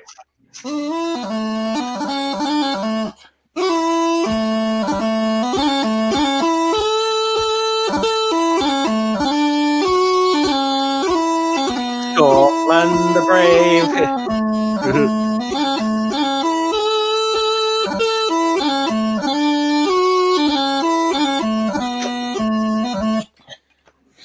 That's brilliant. I'll get myself another beer. I'll be right back. Yeah, I was trying to look for it. I don't know if I've got my old wedding ring still, but that was my old wedding ring had a force hammer on it. Cool. Yeah, I mean, I just say for the record, I'm on very, very good terms with my ex now. But you know, it was a bit bad for a while. But well, I'm on very, very good terms with her. No. Good stuff, Shane. So am I. You don't need to be. I mean, you can still remain friends, even though you're divorced. I know that very well. It was bad for a year or two there, but we kind of just buried that hatchet, and we're good. And strangely, I'm really, really good friends with her new guy. So I really get on with him. So am I. I mean, she even married again, and I'm a very, very good friends with both of them. We never really had a hatchet to bury. We just realized that at a point that it wasn't working out, so we left. And this other day, I my ex-wife was sick, so she couldn't. It wasn't that thing. No, it wasn't. Anyway, so I borrowed her car to pick him up, which she usually does, but well, I did that because I had the opportunity and the time to do it, so helped her out. I'm just going to change gears for a second. I know Hopscotch. I think I know you were in the chat during this, and obviously Amanda and Jem were in this. But I mean, do any of you guys? I will ask Hops as well. But what did you guys think of that stream where we broke down Navadia's interview with John? It was good. I saw it. I think that was epic. I think that's one of the. I'm just so proud of how that stream turned out, even though it was really good. It was really good. You know, I couldn't stand watching the whole interview, but you guys breaking it down. Well, you touched down to watch. You touched down on the important points. I couldn't get myself to watch the whole interview with Navadia because it was so cringy. The great thing about the stream was you dropped down on the important points and kind of broke it down into congestible bits, so to say. Yeah. I mean, it was that as well. But I think what really made it to me was the fact that Chris, atheist pastor, came in and just dropped some bombshells. He just dropped some absolute bombshells on. And I think the icing on the cake was me that David Worley popped in for a few minutes as well. Though it was. I picked up on something, but something else. But it was while I was listening to not just clip highlights. But there's a part in the interview where John asks, or John asserts that Nervardia wants Jim Crow. Oh, yeah, I'm just realized we didn't even cover that bit. Yeah. This was the problem with it. If we'd covered that whole thing, it'd have been like an 8 or 9 hour stream, and obviously that's we just couldn't really do that. But I mean, as Navadi, she's very kindly because I was like that morning, I was sitting down. I was telling Amanda this earlier in the stream that I was sitting down making notes, listening to it again. But she very kindly, as I was in the middle of the process of this, emailed me her breakdown of it, and which I've actually got this right in my hands right now. Yeah, I still have it on my hands, which I printed out, which I use, and it's like 5 pages worth here. And it's literally like every 10, 15 seconds that John says something stupid. It's what a wanker. Yeah. Well, I think I love the fact that we've got the meme going of the Dalek meme of him going now. You know? Oh yeah. Complain. Yeah, that was. That's funny. That was awful, but nice in the breakdown. Yeah. Oh, but I think Mero handled that so well, because I mean, how she didn't lose her cool with that is, I would have lost it with him. I'm pretty damn sure I would have done. Our policy does not cover exterminations. This is the first that I'm hearing about what you guys are referring to, and I'm picking up on it through the context. But this is a debate that we're referring to, or like a live stream? An interview. An interview. It was live though. Yeah. Okay. Do you know the backstory to this, Shane? No, this is my. I'm just being filled in right now on this. Okay. Well, what had happened is there's a big like atheist kind of. It's called Anti-Theist International Conference or something being held in Brighton in the UK, or it was supposed to be being held in April, but obviously recent events, whatever, let's put it back. Well, friend of ours, and I know myself, Hopswatch, and Jen have been on his channel, David Worley, who he interviews people from the community. That's kind of what he does. Are you due on David soon, aren't you, Amanda? Ring, have you been on this channel? We got to get Amanda on Dave's channel. We've got to, yeah. No, we've got to get Ring on this channel and Shane. By the way, Well, we can arrange that. I'm sure. I mean, we all we know David. So, but David had this guy called Lance Gregorchuk, and he was supposedly the promoting this event, and the anti-theist conference. I think it's officially called. I've been calling it PoshCon when I'm being polite. Well, I think it was originally just being billed as atheist conference. It's just like that's planned, but they've been putting on this big event, and it's supposed to have like Richard Dawkins, Stephen Fry. These big names are supposed to be coming, but. So David got this guy Lance on, who was apparently he's one of the financial backers, and he was doing the PR for this thing. And the whole interview was a cringe fest. This guy Lance, he treated David in such a condescending manner throughout the whole thing. But then David asked him a question about platforming Lawrence Krauss, because obviously there are those allegations against Krauss. We'll just say Lance could not have answered this question any worse if he had tried, and it just went in a really, really uncomfortable way of it. It wasn't so. If he just sort of said something along the lines of, I agree with your platforming, but yes, we will take precautions to make sure people are safe or something, it would have been fine. But this guy Lance just played the whole thing off as like, sexual assault's just boys being boys kind of thing. And he said, "I'll put my hand on your leg at the conference." Yeah, he was more or less assaulting David live on the street. When he said the "I'll put my hand on your leg" thing, that refreshed me. I heard about this. To you now, yeah. Yeah. About this.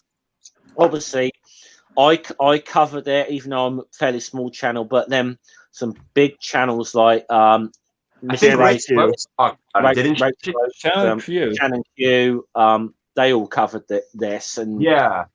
No, I remember a lot of people sharing about it. I remember Nakasuchi, he did something about it as well, didn't he? Yeah. Raging Atheist. Okay. I now remember this. Mr. Atheist did some videos on it too. And I recall Mr. Atheist and Rachel Oates both making videos about that. Yeah. So, yeah. Okay. I now remember. Yeah. So, but anyway, so to bring the story on a little bit, this guy Lance is supposedly fired after that. With the guy who's behind this thing called John Richards, but this guy John Richards, if let's just say that in the past few months, if his idea of damage control just seems to be like scorched earth policy, he just is every damn thing he kind of comes out and says he's just made it worse. He has just made it worse. The house is on fire. Give me that bucket of gasoline. Yeah. He went on Shannon's channel and he made a total fool of himself. Then thank you. And then what's it? Just about I'm sorry, did you say whose channel did he go on? Shannon Q's. Okay. And then that's what I heard. Okay. 4 or 5 days ago, he went on a mutual friend of ours near Nevada's channel. She interviewed him. She's very polite throughout the whole thing, but did ask him some tough questions, and he was just fucking rude, condescending, shouting over her. The whole thing. I mean, Nevada Mero. We know it's Mero. We all know her. We all know her. She's was put something in mind. Let's bear something in mind here. She has never done an interview on her channel before. That's the first time she'd ever done anything like that. She handled that so goddamn well, and he just was. It's like all the issues would bring out about like safety of people at this conference or whatever. This guy John, he just does not fucking get it. He does not get his whole attitude. Well, if nobody's been convicted of a crime, then there's no problem. That was about the limit of it. It was. Oh. There's a lot. Shane, I gather this is a lot to kind of catch up on if you're just new to this story, but I'd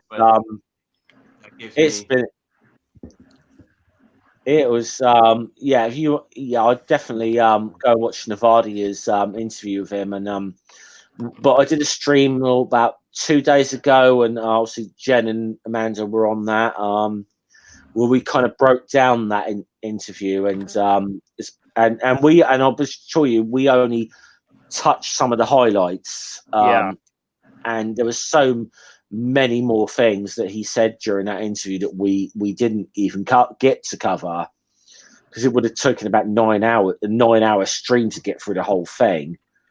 But during that stream, mutual friends,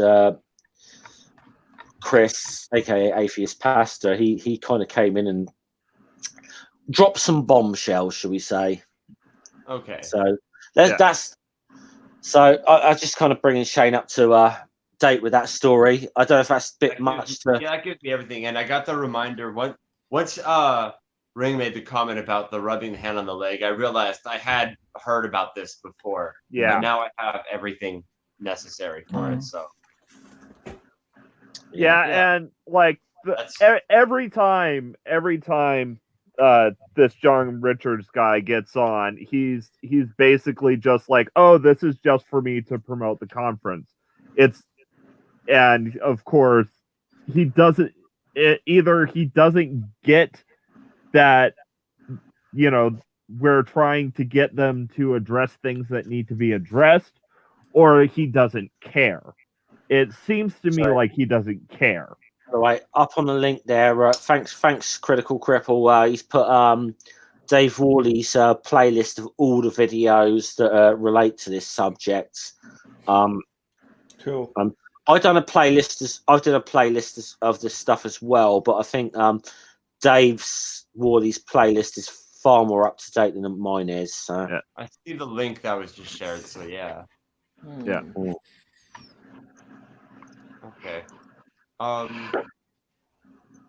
That gives me a lot of information. So it's a lot. It's quite a lot to delve into, to be honest. If you haven't followed this from the beginning, and no, but that was a good.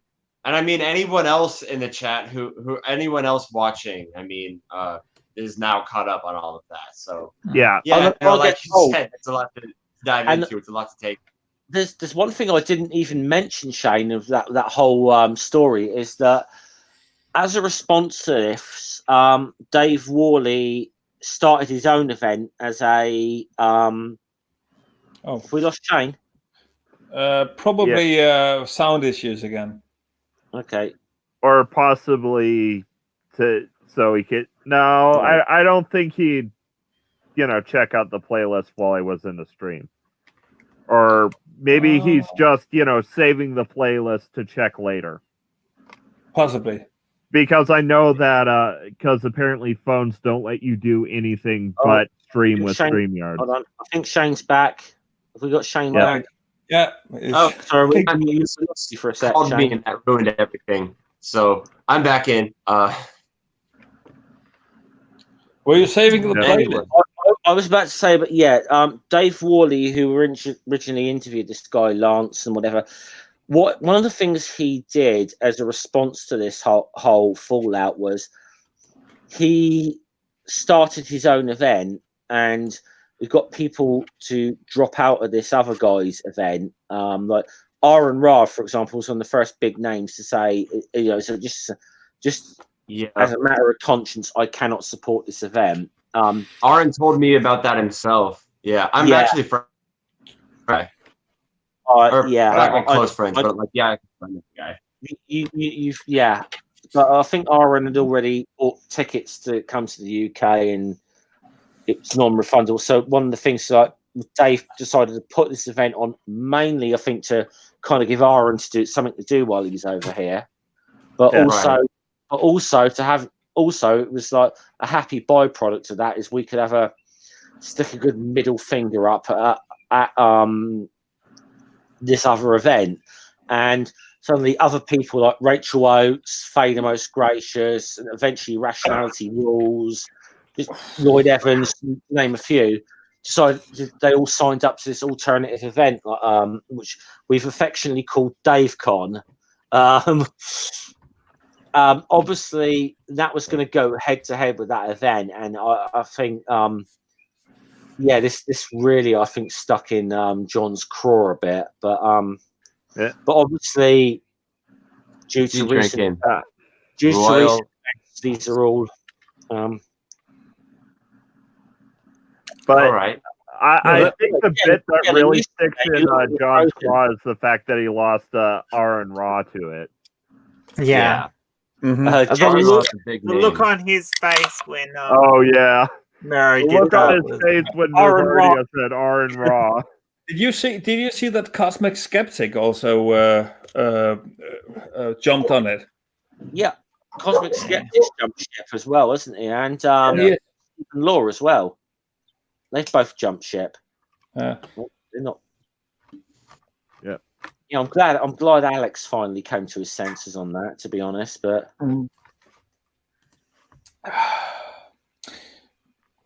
it is a pub event, isn't it? Yeah, absolutely. I never mentioned earlier, so I'm drinking both an extra stout and a foreign stout, both Guinnesses. Oh, a foreign stout. Okay, I've got a foreign stout is my second favorite Guinness. My favorite I couldn't find recently. It's usually available in the US only like a week before St. Patrick's Day. This year I couldn't find it. but it's called an Antwerpen Stout. And here in the States, I can only get it in a variety pack, but it's a variety 12-pack where 3 are that beer. So in order to get 12 of them, I have to buy 4 packs. Wow. I had a foreign extra fortunately, early on the stream. What is that? I had a foreign extra. Allegedly, it's a Guinness brand that is sold only in Nigeria. Well, it's sold in Denmark as well, but it's through a special African importer called African Beer. Okay. Hashtag shout out African Beer or whatever. Yeah. So I like hashtag not sponsored. Yeah. Hashtag not sponsored. Yes. So I like this one they do called Dublin Porter, which I quite like. Yeah. One of the biggest things that's a shame. I was going to go to Denmark before all of this this breakdown happened. Yeah. And I was mainly looking forward to all the different beers I was going to try down there with Hopscotch. We would have done a road trip to Viborg, I'm quite sure, to visit Illuminati. Well, you know what? Here's what we need to keep in mind. Instead of saying would have, we should look at it like we will do later. Because I'm still going to go to Denmark. I'm still going to go to Europe. It's just not now. Yeah. Cool. But cool. I've got a new job now, so now suddenly I will have money enough to go to David Worley's event, which I feared I wouldn't have because I was unemployed. So if I can keep that job, I will be in London. Did you just say you just got a job or you just got income? Because you said was unemployed. Guys, I'm going to step out for 2 seconds. Fuck yeah, I'm happy for you, man. Cheers to that. Cheers. Yeah, I got a job. It was my second day on the job today. I'm making. I'm in construction.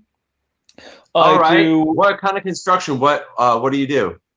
Well, I do concrete elements, and basically I'm going to do the molds as well at some times, but it's only my second day at work, so I am doing the steel reinforcements. Basically, building the steel reinforcements. I used to be a framer. I used to do the framing in houses, but I was a framing punch guy. So I would basically, my job was just to fix the mistakes that the original framers made. And you'd be amazed how many mistakes there are. But we notice a lot of mistakes made by the architects and the engineers. So you're familiar with what punch work is, right? I was a framing punch worker. So my job was literally to correct mistakes. And let me tell you, people kept me employed that way because there were a lot of mistakes to fix. There were times that I had to rebuild walls entirely because they were built wrong. So but that's awesome that you got one, man. I'm currently a grocery stalker, which I don't know if you guys realize this, but it is a historically shitty time to be a grocery store. I miss construction right now. But so Hops, you could probably say that you've set in to your new job. Yes, I have indeed. I really like it, but I am battered. My legs and my especially my thighs are just absolutely I think I'm gonna have to go to bed, guys. I'm half asleep here. Okay. Have a great stream. I will catch you all on Twitter and everything. Okay. Cheers, Jim. Have a good one. Bye. Bye, Jen. I gotta go too, you guys. All right. Well, take it easy. Okay. Give Jeff my love, and I'll catch you all later. All right. Bye. Have a good one. All right. Oh, what's Jeff's Jeff's going to think when everyone left the stream when he comes back. All right, well. Well, maybe someone else can jump in, but only Jeff can add people. But could be cool to have someone else in. This is good pastime, and this is good.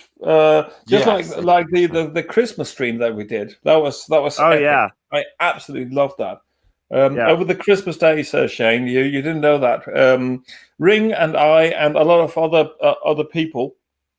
We made Christmas streams. Was it 36 hours or was it even more? Yeah, I think it was a 36 hour marathon. We took turns doing. Yeah, it was ring. My bad. Yeah, it was a marathon relay. Okay. Like starting with the Aussies, midnight Christmas Eve in Australia. Mm-hmm.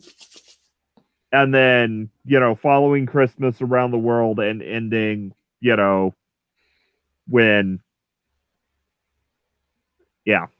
Yeah, ending sometimes. I completely lost track with it, but it was absolutely awesome. It was an absolutely epic game we played.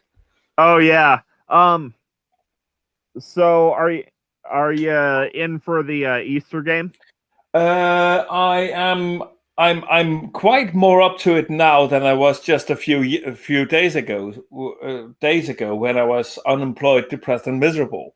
So the thing is, we're going to play. Was that 10 or 20 level characters? Yeah, 20th level. Yeah. Okay. So I might need a bit of assistance in making my character. Okay. But you send me a sheet and I'll definitely look at it. I think I'll be up to it if it doesn't collide with my work. I'll be back in less than a minute, guys. Okay. Yeah, it'll be either Saturday or Sunday, so cool. Oh yeah, probably I'll be off work then, so that'll be fine. Yeah. Wait, I'll just see if I can plug in my camera because that gives me a much better picture.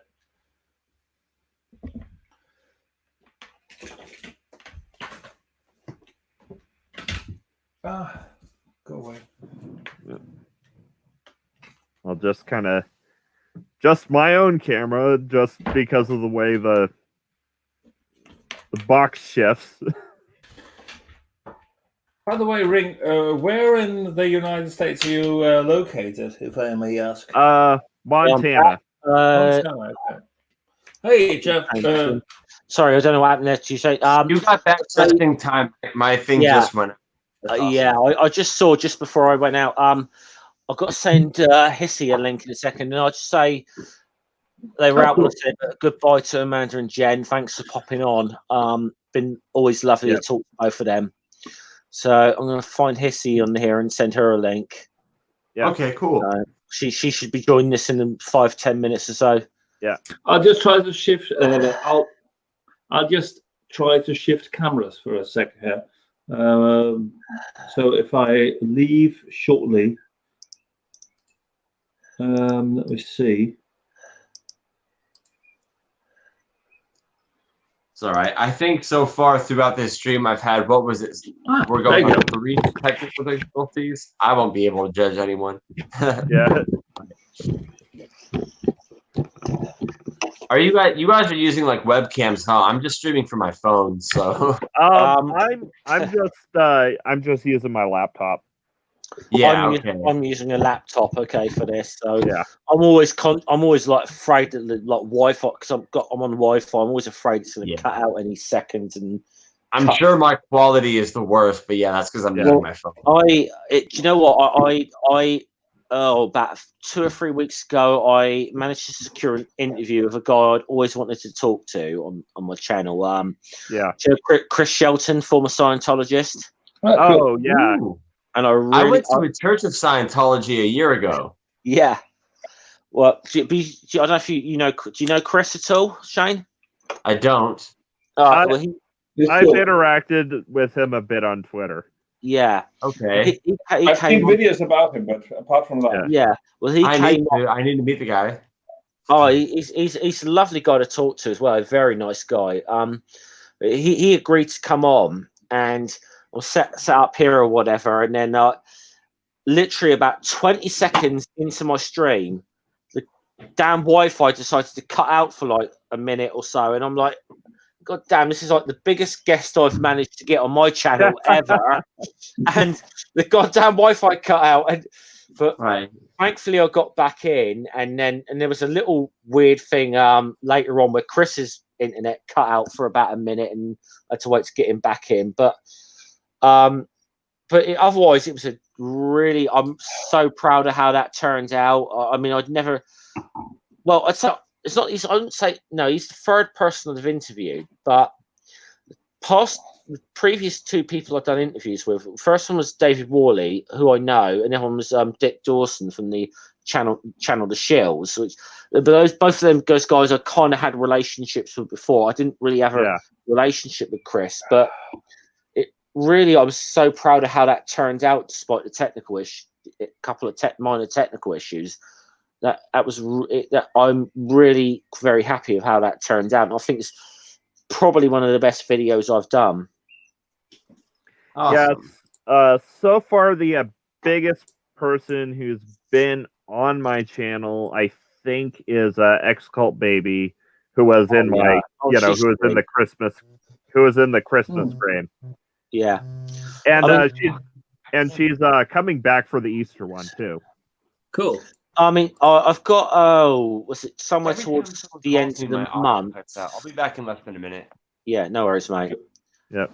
Somewhere towards the end of the month, I think it's the 28th. I've got the Uncalled 4, which is the ladies and the Shills or the I Network, as it's really recently been rebranded. It's gonna be like Ilya, Global who's been on the channel, been on with me a couple of hangouts with me before, and Cy Strikling and Amy Hogan. They should be coming on at the end of the month. There's a few other people I've reached out to, including one big YouTuber who kind of initially was tentatively kind of agreed to come on, but I haven't heard back from her yet. Now, I don't want to say who it is because I don't want to say this person's coming on my channel if they're not going to. So, I got Martima81 on my channel. That was actually the first interview I made. Yeah. I don't know if you know him. He makes video in English, but he's actually from Sweden. So so that was close to Denmark. And what I interviewed about him about his experiences in the Swedish school system, how much religious indoctrination there was there. I think Shane's back. All right. Oh, cool. Thanks. There we go. Yep. I promise I'm more professional than my equipment. Hold on. And by the way, we'll welcome someone else to the channel. Hi. Hey, Hilly. How are you? Hi. How's it going? I think this is. I know we've talked a bit on Twitter and on like streams, but I think this is the first time we've actually spoken like properly here. See, we've always like kind of also ignore the message I just sent you on Twitter. How are you doing today? So I've been down with like a fever and cough for the last week, so staying at home to be on the safe side. Yeah, I want to just a cold, but yeah.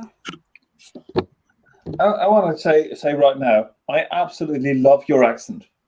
Thank you. She's I believe you're a Yorkshire lass. Is that the correct way of saying it? Yeah, Bradford lass. Well, that's a wee ton of Scots in that, isn't it? That's kind of like saying it's near London. It's nowhere near. Yeah, only when I try for it. Yeah, when Ring tries to pull off my accent, he sounds more Scottish. Well, I mean, I'm on the south coast, but a lot of people, even in my country, think that I'm from the West Country. So I've got a little bit of kind of what's regarded as a bit of a farmer accent, I suppose. Yeah, and, you have got a bit of a West Country twang, like you ever seen the green grass? Yes. Yeah. Yeah. Sounds like he's gotten that question way too many times. Well, I'm actually this is my accent is kind of it's sort of a dying one, but it's a Hampshire accent. But like that sort of local accent. I mean, it's really weird because you had like different accents within Hampshire in itself. That you get what I got, which is a little bit more like a bit of a country bumpkin kind of accent. And then if you go into like literally just a few miles from where I live, like it'd be like, I'm from Southampton, and it sounded almost Cockney, you know. It's like, hey, just a wee detail I just noticed. Jeff and Hissy, I noticed that you've still got full daylight, but notice how here, where I'm sitting in Denmark, it's actually getting dark now. Yeah, it's getting on for 5 o'clock here. You're probably like an hour or two ahead of us, aren't you? 1 hour. That will be. Yeah. Yeah, it'll be dark here before long, I'm sure. Yeah. Anyway. Here in the US, it's almost 12 o'clock. Yep. Happy St. Patrick's Day. Low Philip, Patrick with. It's a Stella glass, and it's actually Stella beer for once. Yeah. It's all I had in the fridge, I'm sorry. Yeah, Stella Aqua. Well, that's fine. Well, I mean, it's good. I mean, I was hoping earlier because my friend Gavin popped into the chat. I was hoping he was going to come in because he was a little bit wary because he knows I'm an atheist and I talk to a lot of atheists and he's a Christian. I'm like, Gav, you'd be more than welcome. Paddy's Day. We're not going to bother him. Yeah. Come on, it's Paddy's Day. So this is a fun thing, and it's like we're not going to really do any hard talking. And besides, as I've told him many times, it's not so much like Christians we go after. I tend to go after more like charlatans, like people like Ray Comfort, Kent Hovind. I go after apologists, but if you're a Christian who just lives your life and does your own thing, I've got no argument with you. No. I've got a couple of Christian allies. I should admit that I personally, I don't know if anybody else here identifies as an anti-theist, but I do. But I have this personally, thing. I don't, but. Where as to where the Christian says, love the sin, or I'm sorry, hate the sin, love the sinner. Yeah, I have in quote. Yeah, it's not my own. I have serious issues with that particular theology. Yeah. What it goes with is hate the belief, love the believer, and I'm okay with that. There are people that I know that are Christians. That, like you were saying, I have no problem with you if you're not homophobic and you're not a horrible person. Yeah, and you're not, beating your kids or your wife. Which is why I'm friends with this particular guy, and I would be more than happy to have him in to have a bit of dialogue because I know he's not any of these things. And I know he has similar disdain for people like Kent Hovind, Ken Ham, I protested a hate group. It was called the NIFB, New International. But did you guys hear about Tommy McMurtry? If you go back through my archives, and I'm sure if you go back through Hopswatch's archives as well, you'll see a video that says more or less the same thing. It says, I'm not sure if Pastor Tommy McMurtry is sexually attracted to pumpkins. I just don't know. We don't really know. Right. I just don't know. I just don't know. I'm not saying he is. I just don't have proof that he isn't. By the way, Shane, I would probably.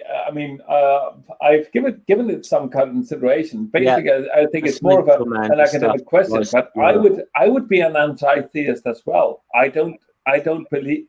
I think that God does not exist, and I'm not afraid to say that. I think I could probably identify as an anti-monotheist. Because we all might be defining the word anti-theist differently, so we should all try to figure out how we're defining it. I think so. An anti-theist is someone who is against theism. So basically, you think that theism is unhealthy, and I do. I think theism is unhealthy. I don't think that theists are all bad people, but I think that theism is bad for them. So that I'm against theism. Okay, that is not how I would define it. I think I'm thinking it again more in an academic sense as to how you philosophically base your stance. Oh boy, we're getting into Steve McRae kind of territory here. But can I add this? Let's come to a term on this. Don't compare me too much with him. No, I get it. Look, Steve is a friend of mine. I like the guy, but can I see how he rubs people the wrong way? Yes, totally. Right. Totally. I totally understand how he rubs some people the wrong way with it. I know people who are otherwise polite and respectful people, but then when it comes to homosexual sin, and they're like, "Oh, well, everyone sinned," but it's the fact that you call the person bad for being who they are in the first place. Yeah, existing isn't a sin, and I think that's the difference, isn't it? I mean, for me, I totally get where you're coming from with certain things, but for me, I'm pagan, so I think I'm more anti-monotheist than anything else. Okay. Because I have serious issues with the way monotheists tend, and I say this tend in general to behave. So the problem is, which is it sounds like you share my criticism of specific religions that are monotheistic religions, but what I'm coming out with the anti-theism is theism by definition is a belief in at least one God. And anti, we all understand what that anti is. You're being against it. So if it logically follows that being against believing in a God is compatible with anti being against theism, a belief in a God. So but I would be more specific and say my issue is with monotheism, not with theism in general. Just because are you? My faith doesn't call me to proselytize. Do you identify as anti-theist according to my definition? I'm sorry? Could you repeat that, please, sir? Okay. Do you identify with anti-theist according to the way that I defined it, which is being against the belief in God? Because you said you're a pagan, right? Yeah, I identifying, I think, with an idea against any concept, against believing in any sort of deity would be a bit daft from my point of view, because I can't be pagan. And so that's where we differ. Obviously, pagan is quite a wide brush as well. Yeah, it's an umbrella term. Yeah. I mean, obviously, when I was into it. Go ahead. Yeah. Can I just get a quick thumbs up? According to my definition of anti-theist, who identifies with that? Can I get a thumbs up? I'm not. All right, that might have just been me. Okay. I'm not sure where I fall. I'm not sure where I fall on it. On all honesty. Yeah. Got a half thumb there. Okay, but let me just consider for the atheists in the room, if you're against holding false beliefs, if you think it's good to hold as many true beliefs as possible and as few false beliefs as possible, and you believe that it's false when someone believes in the God, then it might logically follow that you would be an anti-theist. But I understand that doesn't apply to everyone. I get where you're coming from. But that's my own stance. So I just wanted to clarify where everyone was coming from, and I'm glad that I know where all of you stand. All right, I do think as well there's a perception, at least from me, what my perception is, if you're an anti-theist, you are in practical terms anti-theist. You are actively anti-theist, as opposed to maybe some atheists who are just, I don't believe, but have at it, which I think there is a line between that. An activist, though. Like a person can be against it but not be an activist. Like I'm an activist. I've done a lot of activism, Yeah. But not everyone who holds my same kind of idea is. Or someone can be, against the harm that is caused by certain organized religions without being an anti-theist. Well, right. Like, I know plenty of Christians who are against the Catholic Church because of the mass pedophilia, I know plenty of Catholics who are against Christianity because of the whole speaking in tongues thing, just as a counterpoint.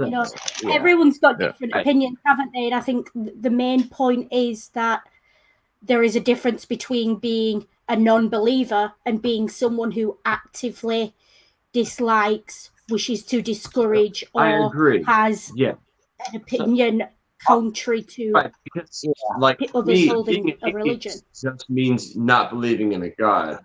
Being an activist as an anti-theist is a separate thing. I agree with that. I just happen to embody both of those things. But I agree with you that not everyone who's a non-believer does.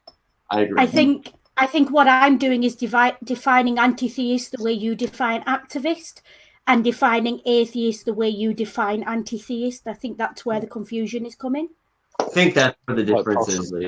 Yeah, so it's probably just semantics more than anything else. If I could change gears, no, you're correct about that. But I do think that well, you're right about it only being semantics. I mean, between the two of us, not in general. Be very important, and because before we are to continue on a conversation, I think that we should understand that we're speaking in the same terms. Because, for example, it seems like in the beginning, I think Scummer wants us to move the topic.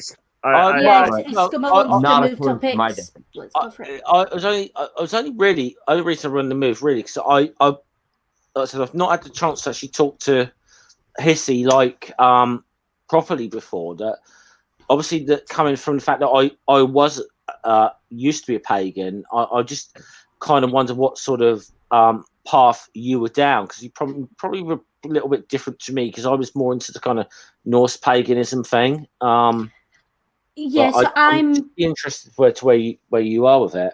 Yeah, I mean, I'm more Hellenic Roman pagan. I'm pretty much consider myself a Hellenic pagan unless I can't pronounce the word in Greek and then I pronounce it in Latin. Which fair enough, because that's what the Romans did too. So you can't really argue with that. I make most of my offerings, etc., in English, regardless of whether they're presented in Latin or Greek originally, just because I'd rather get it right than get it in a foreign language and not necessarily know what I'm saying. For me, it's more about the ritual than anything else. And I have to say, hands up, this is going to sound quite odd saying I'm pagan, but I don't actually believe my gods literally exist. I should clarify that. Okay. I don't think I can climb to the top of Mount Olympus or anything else like that. For me, it's more concepts, and I know my religion is a emotional crutch. But it's not doing me or anyone else any harm for me to lean on it. So that's where I am with it. This is perhaps why if I can jump in here, I actually I wrote my master thesis about pagans. That would be rather Norse pagans, but your stance is very much within the boundaries of what I found out. Generally, pagans are have very wide boundaries for their religion and what it entails. And the beauty of it is that it's very, very inclusive, the way that pagans define their religion, as opposed to Christians who have a set of things that they need to believe in. I mean, at least the resurrection of Christ. Yeah, I mean, I'm a historian and a classicist, so I look at it from a very much historical point of view of the people who were practicing this were 2,000 years ago were, they just absorbed whatever suited, essentially. Right. So happy very much a soft pagan. Jeff, before we carry on, do you mind if I smoke on your stream? Go ahead. I'd smoke on mine if it wasn't for the fact that I kind of need to go outdoors to smoke, which is hence why I might disappear for a couple of minutes every so often. No, I'm lucky. I'm in one of the last social housing places in the UK that lets you smoke indoors. Sometimes I used to keep like a little disposable vape to have on streams, but I don't have one at the moment. So but you go ahead, smoke on my screen if you want. You. My ex-wife very much had that stance, and she's also a classical historian and linguist. I'm more into classical reception, but yeah, I can't. You mentioned ancient Greek earlier, and I agree, it's horrible. I don't like it. It's terrible. I looked at it, and I'm dyslexic, and my brain just went nope. I can read Russian. I can read Russian Cyrillic, but ancient Greek, not a chance. No, I mean, you know Russia, don't you? You just turn the R's backwards. Few other things too. Still, I don't think the Greek alphabet as such is difficult, but the ancient Greek language is a effing mess. I mean, contrary to Latin, which is nice and organized. Well, Latin's codified. That's the difference. Whereas ancient Greek originally came from the Phoenicians, so it's already a combination of various different languages. Whereas Latin is very much it has a direct lineage, a direct etymology. Whereas Greek's more is like English, the modern English. Yeah, I was gonna say. So you're basically saying Greek is the English of the Bronze and Classical ages. Well, it was practically. It was pretty much was, yeah. Latin only became that when Greek kind of died out. But during the classical age, during Rome, I mean, Italy was the only place where people were speaking Latin. In the rest of the Roman Empire, people were speaking Greek. I mean, as late as sort of the 3rd century AD, upper-class Romans were writing in Greek because that was the language of the elites. It was the language of academia and the language of the literate.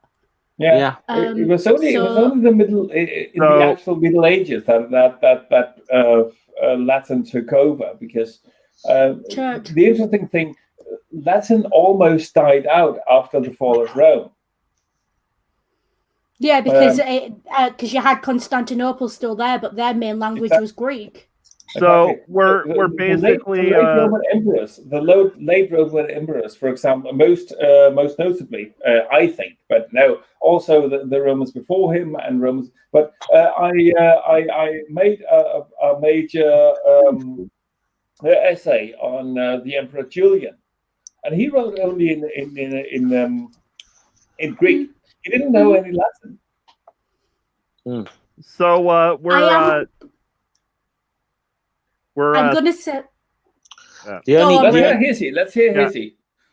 I'm gonna say because I know Jay from the Nevermore Tavern is very interested in classics, and now I know you are, Hops. What I might do, because I am planning on starting my own channel at some point, I might try and get the two of you on, and we'll just sit and discuss sort of ancient Rome circa 1st century or something like that. I think that'd be an amazing conversation because I know Jay, so that'd be a good conversation between you guys, I think. Yeah. But still, let's hear Ring what he says. Yeah. So what we're saying is, in about 2,000 years, the people of the future will be saying it's all English to me. Yeah. It probably will. Or they'll be I believe they'll be speaking a certain form of Latin. Then again, and hold on, Hissy, and here's how it's going to go. I have a very good friend called Biggest Dicker. He has a wife, you know. Incontinentia buttocks. Willie Swodger. We don't have a Wodger or a Waterwick. Sorry. I'm Brian. I've always got to find a way to sneak a Monty Python reference if I can. But yeah, definitely, because I'm supposed to be working on my dissertation right now, but I'm too feverish to do anything that requires high level thought. So once I've had a few drinks, I'll start on it then. And Twisted Hippie says, I would be interested as someone who knows bugger all. Twisted Hippie, you want to check out the Overly Sarcastic Productions. That's a fantastic podcast. Literally just type in the words ancient Rome documentary into YouTube and you'll get about 1,000 hits. But the other, I've been binging the Overly Sarcastic Productions. Also, Myths Baby, or Let's Talk About Myths Baby is a great podcast. If you're interested in philosophy, you want to check out, and I can't pronounce his surname, Massimo Pugliucci's Stoic podcast. Although Overly Sarcastic Productions does a lot on philosophy as well, or bits and pieces. I mean, philosophy's to me something I personally only tried to dip my toes into recently, to be honest. So I'm very much learning on this stuff. So I mean, it's the weird thing about me is I'm out here making like atheist content, and I'm not really well versed in science or philosophy or anything. I don't really feel like I don't really feel I have a real skill, but I think if I do have a skill, it's detecting bullshit artists maybe. But yeah, I think we're born with that in the UK. Nerd when it comes to philosophy. I love Yeah, I mean, with me, it's Stoicism. I found Stoicism very useful, but from a modern Stoicism point of view of Becker and Holiday rather than anything else. Yeah.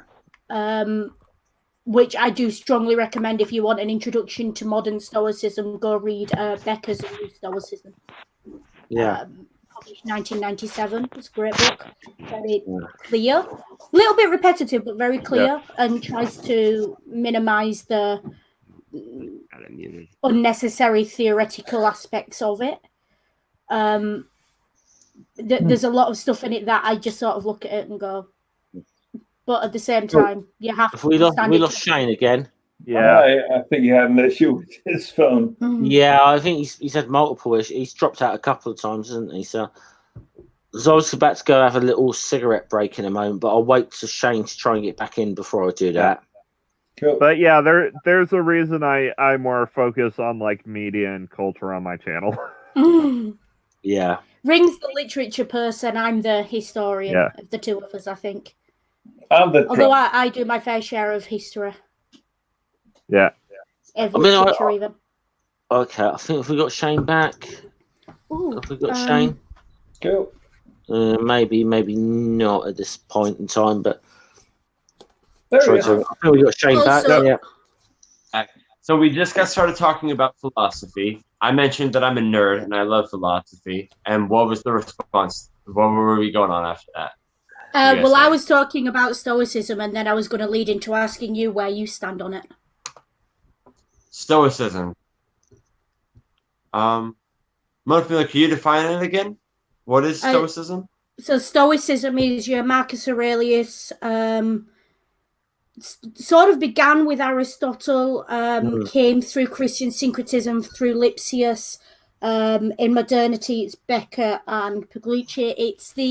It's your basic sort of self-help stuff. CBT based on it. Sorry, guys, I'm going to step out for like 5 minutes. Just okay. Else, all right, guys. And Seneca was big into it, wasn't he? Yeah, Seneca was big into it, and your other big name is, and I always get them mixed up. Is it Epictetus or Epicurus? It's the dyslexia kicking in. Was he? Epicurus was he a Stoic? Yeah. Is it Epicurus or is it Epictetus who's the big Stoic? Epicurus. I remember Posidonius was one. I think it's Epictetus because Epicureanism is a thing. Okay. Well, possibly, but or it could be that perhaps Epicureanism is a branch of Stoicism. No, Epicureanism I think is the direct opposite. I've got the book here. Hold on. Yeah. Epicureanism is the exact opposite of Stoicism. Okay. So Epicureanism is what does this say? Commonly associated with the unbridled pursuit of pleasure, especially food and drink. So that's Epicureanism, whereas Stoicism. Also, anyone who's interested in any sort of want to learn it quickly, definitely check out a very short introduction series. You can usually get the books for about £4 and they're very good. They will give you a brief overview. I think it was Telltale who pointed out that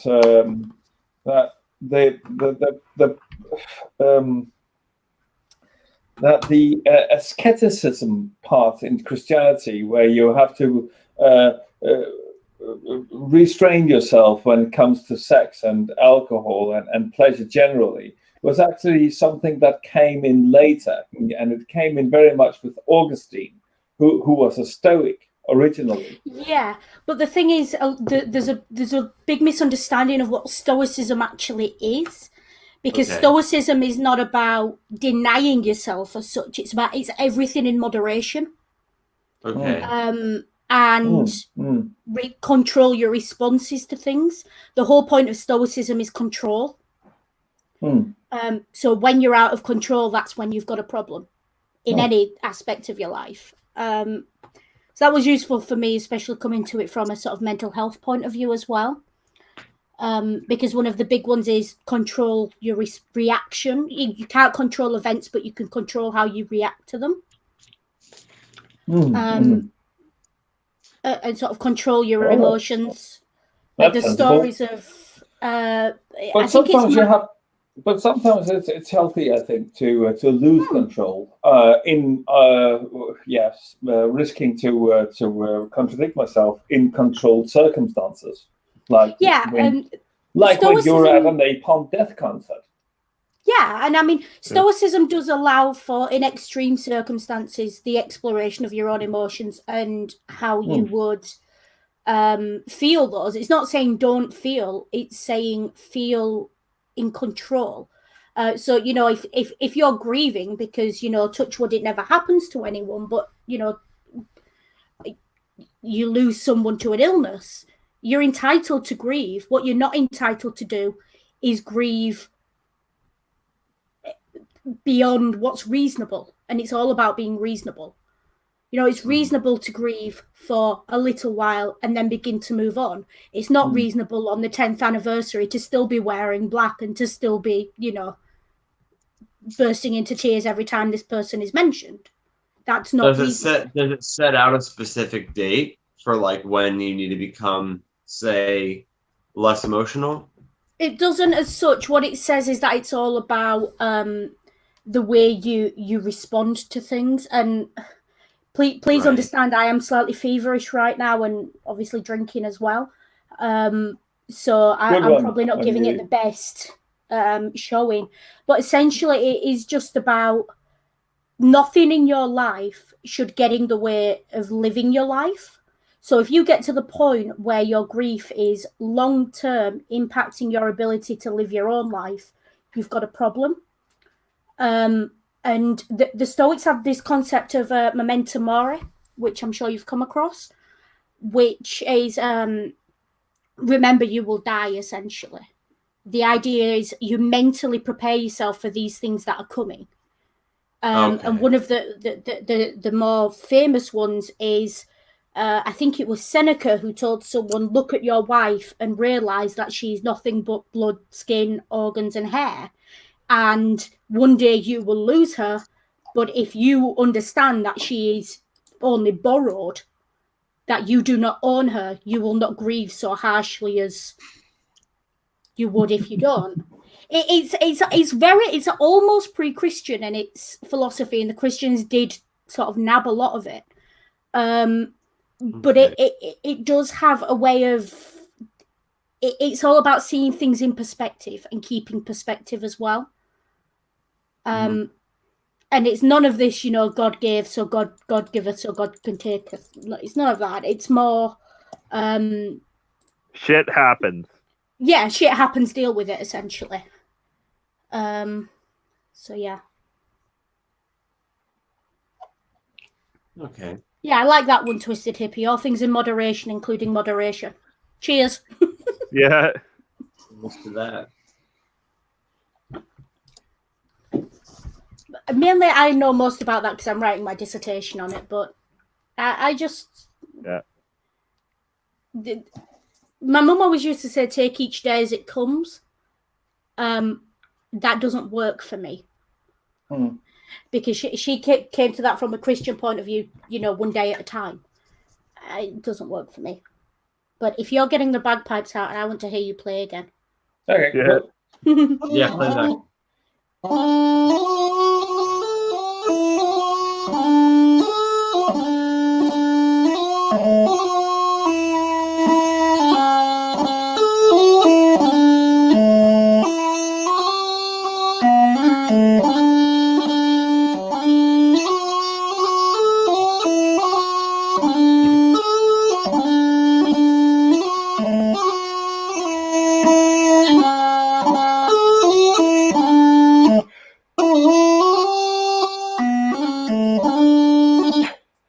Don't even remember what the tune is anymore.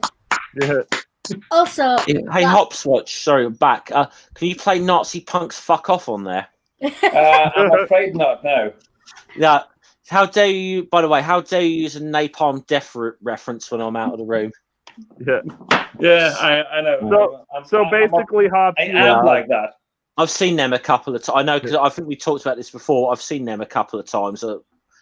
So have I.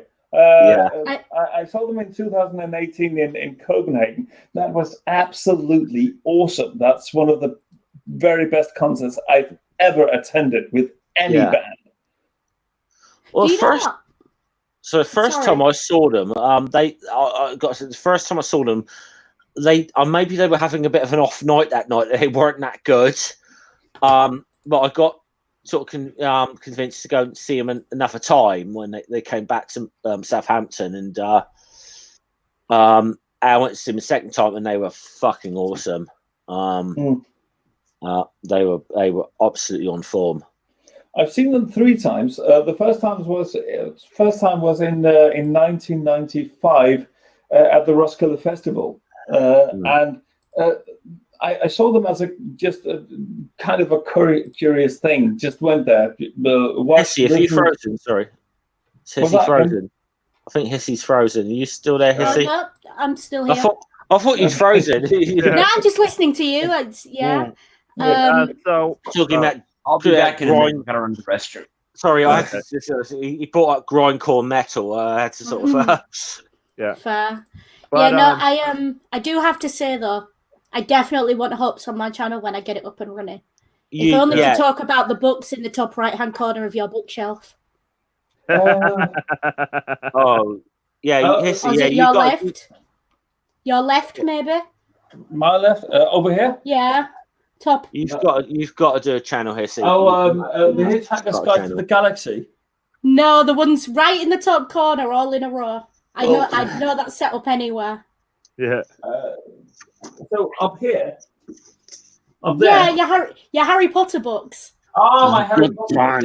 Yeah. I inherited them from my ex-wife. But the thing that I'm actually most proud of, I'll just take one of them down. Show you. These are actually. Sorry, guys. That's my Hitchhiker's Guide to the Galaxy right there, my friends. Nice. Where's my DVD gone? I know I have it. Sorry, Hops. Which one are you sharing there, my friend? I'll just show you the back of it. It's a German scientific edition of the collected works of Karl Marx. Oh, nice. Hops, I've got some stuff to show you here, my friends, as well. Then, if you're gonna, where have we got here? I've got. Oh my word! I've got. I read Karl Marx when I was 14. I don't remember most of it. Okay. It's difficult stuff. It's not easy to read. Well, I read War and Peace when I was 12, so it wasn't difficult for me at the time. I just didn't care enough to. Right. This is the History of the Russian Revolution by Leon Trotsky. Well, have you got Robert Service's Lenin? No, but I've actually got some Lenin stuff here. I don't have any. I only have Marx, and it's in German. I'll tell you what I've got somewhere in hardback. Revolution. Wow. I've got Hitler and Stalin Parallel Lives hardback somewhere. Interesting. I think I'm using it to hold the shelf up. I actually have the Communist Manifesto. Well, let's have a look at ultra Marxist classic here. Rosa Luxemburg, The Mass Strike. Right. I've got quite a bit here. I've got some stuff by like Tony Cliff as well. Yeah, no, I think the closest I can claim to having a socialist text on my bookshelves right now is my copy of Les Mis. Yeah, same here. Yeah. Copy of what again? Les Mis. Sorry? Hand fire. Les Miserables. Right, okay. No, I get it. This is an interesting, not really a socialist sort of text, but this book called Telling Lies About Hitler. This is a book by a lawyer, and who he was involved in the case involving David Irving, who's the like well-known piece of shit Holocaust denier. I know who he is. Yeah. And he tried to take someone to court who accused him of fabricating evidence. Well, this book actually proves yes, he did fabricate evidence, and that's the whole book about the court cases. But here's one of my absolute favorites. When you talk about like some revolutionary kind of books, and I'm sorry I'm on full screen, I'm showing something here. Yeah. This is called The Services to the People's Program, about the Black Panther Party. Wow. And where was it? Signed by David Hilliard, the former chief of staff of the Black Panther Party, who I met back in 2008. Nice. So, I'm quite lefty. But I actually would say for a funny. I'll tell you what I do have. Hold on. For a funny little book. For a humorous little book, this is brilliant. I can beat that. The People's Manifesto by Mark Thomas. If you've not read this is such a funny read. Okay. I'll go back to it because obviously I think Hissy wants to show us something. I can beat that, Jeff. Yeah. I can beat that. Oh, that's right. Wow. Oh. It's brilliant. It's absolutely fantastic. Whenever you need a giggle, strongly recommend the show as well. Yeah. Have you read the Mark Thomas's People's Manifesto here, so I haven't, no. I'm gonna try and find some things in this because this is just a funny little book. What he did, Mark Thomas, he did a show where you would bring policies to the show, and like the funniest one would get into the book, kind of thing. I'm trying to find something. It's like things like people who it's like, for example, a policy that people who don't clean up after their dog should be forced to wear it as a moustache. I will back that 100%. But MP should have no other job than that of MP, which is obviously pretty sensible. I mean, that is very sensible, but equally, I think if they have another job alongside being an MP, they should have to take a pay cut as an MP. Yeah. Because it's not fair that they've my got two battery's full-time getting low, incomes. so I'm going to get going. Thank you so much for having me in the chat. It was good talking to all of you. Oh, yeah, well, it's been, thanks. Nice meeting you, Shane. It's really has. Nice meeting you as well. Yeah, nice I'll meeting be you. sure to subscribe to every one of you. So. Yeah, absolutely. Thank you. And you got a channel, Shane? Sorry? Channel? I don't have any content. Okay. But if you go to Atheist Vanguard, I host Atheist Vanguard. So if you look that up, you'll see plenty of my work there. I also did a debate recently, which you can find on a Christian channel called yeah. Matt Dillahunty, he shared it on his channel, so you can find it on Matt's page. But anyway, yeah, you guys take care. Yeah, Shane, been lovely talking to you, friend. Thanks Always remember to drink responsibly, and don't forget to wash your hands. I made my own hand sanitizer as well. I also have 2 spray bottles. So like yes, you're right. Wash your hands. All right, you guys, take it easy. Okay. Here's another little policy from this book. All right. Yeah. Anyone found guilty of a homophobic hate crime shall serve their entire sentence in drag. I love it. Those in favour of ID cards should be banned from having curtains. Agreed. Oh, this one is it. Oh yeah. What the is Daily, this? Like the Daily Mail. The Daily Mail should be forced to write a disclaimer saying this is a fictionalized account of the news, and anything in the truth is purely coincidental. Same goes for the scum. Oh, I can't fucking call hate it the that scum anymore now because of your YouTube name. I feel bad. That's a football reference, scummer. So that's sorry. Well, obviously, you probably know I support Southampton Football Club. That's kind of my team. The affectionate nickname Portsmouth fans give us is Scummers. And there's a bit of a backstory behind that, and it is an urban legend that allegedly in the late 1940s there was supposedly a dock strike on the south coast, and the law is that the dock workers from Southampton scabbed on the strike.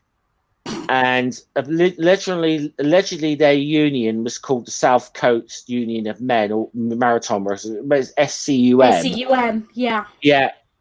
Well, and there's Portsmouth fans who really believe this. However, I've got to say, any research history does not bear out. There's no record of this strike ever taking place. There is definitely no trade union in British history called Scum. And the one I love to batter Portsmouth fans with when they bring that story up is actually, if you want to look about docker strikes in the South Coast, that there was a docker strike in 1891 in Southampton. And do you want to take any guesses where the scab labour came from? I can bet. Exactly. That's one thing. Like, I don't know if you know, all the university teachers were striking last week and were for a few weeks. And I got in touch because I'm with the Open University. I got in touch with my tutor and I was like, I do not expect you to cross a digital picket. I do not expect you to respond to me while this strike's ongoing. And frankly, I would be offended if you did. So please don't break the strike on my account. And she emailed back and she actually said, I wish more students were like you. So that gives me the impression that other people are actually trying to contact you during strikes. I am loving you. And I'm just like, nah, you do not cross a picket on pain of death. You will drag my cold, dead corpse over a picket. That's the only way you'll get me across it. Well, I'm from Bradford. It's a mill town, and my dad's a... I should tell you then, Hissy, that where I work, I was a shop steward for 8 years. I had to take a bit of step back for the last 3 or 4 years, and I'm a deputy shop steward. And we are in the process of balloting for industrial action. Now, obviously, recent news, we don't know how that's going to affect that, but... Need to wait till it's over to have the biggest impact. Yeah, I mean, it's a big... We were, before this happened, we went into a ballot for industrial action, so, and I think we're going to get a massive... Just whatever you do, don't pull a Scargill and strike when there's frigging 2 years worth of coal stockpiled. Oh, good lord. It's before my time, but I know the history, and I'm just what an idiot. Yeah. But the thing is, even then, though, that was very, very close run thing, the miners' strike. But if the NUM had maybe done a couple of things different, and if the TUC had shown more balls, it could have. Yeah, but since when did the TUC ever do anything but for themselves? Oh, good Lord. I mean, this is the big thing. Back if you look back at the general strike in 1926, everyone goes back. The TUC General Council were dragged into that kicking and screaming. This is the only time the problem with the TUC is they are teachers. They are white collar workers. They are not the same as people down in the mines and at the looms. Yeah, well, your solidarity is just. They should, absolutely, they should. You should show solidarity with other workers, but it doesn't make a lot of sense for teachers to be showing solidarity with miners. God damn, I know I've got the book up here. I just can't find it at the time, but I think it might have even been in Rosa Luxemburg's A Mass Strike. There was a very good explanation of trade union leaders that they see themselves as more or less mediators between capital and workers. And as a result, they've kind of got their own interests in there. And I mean, there was this.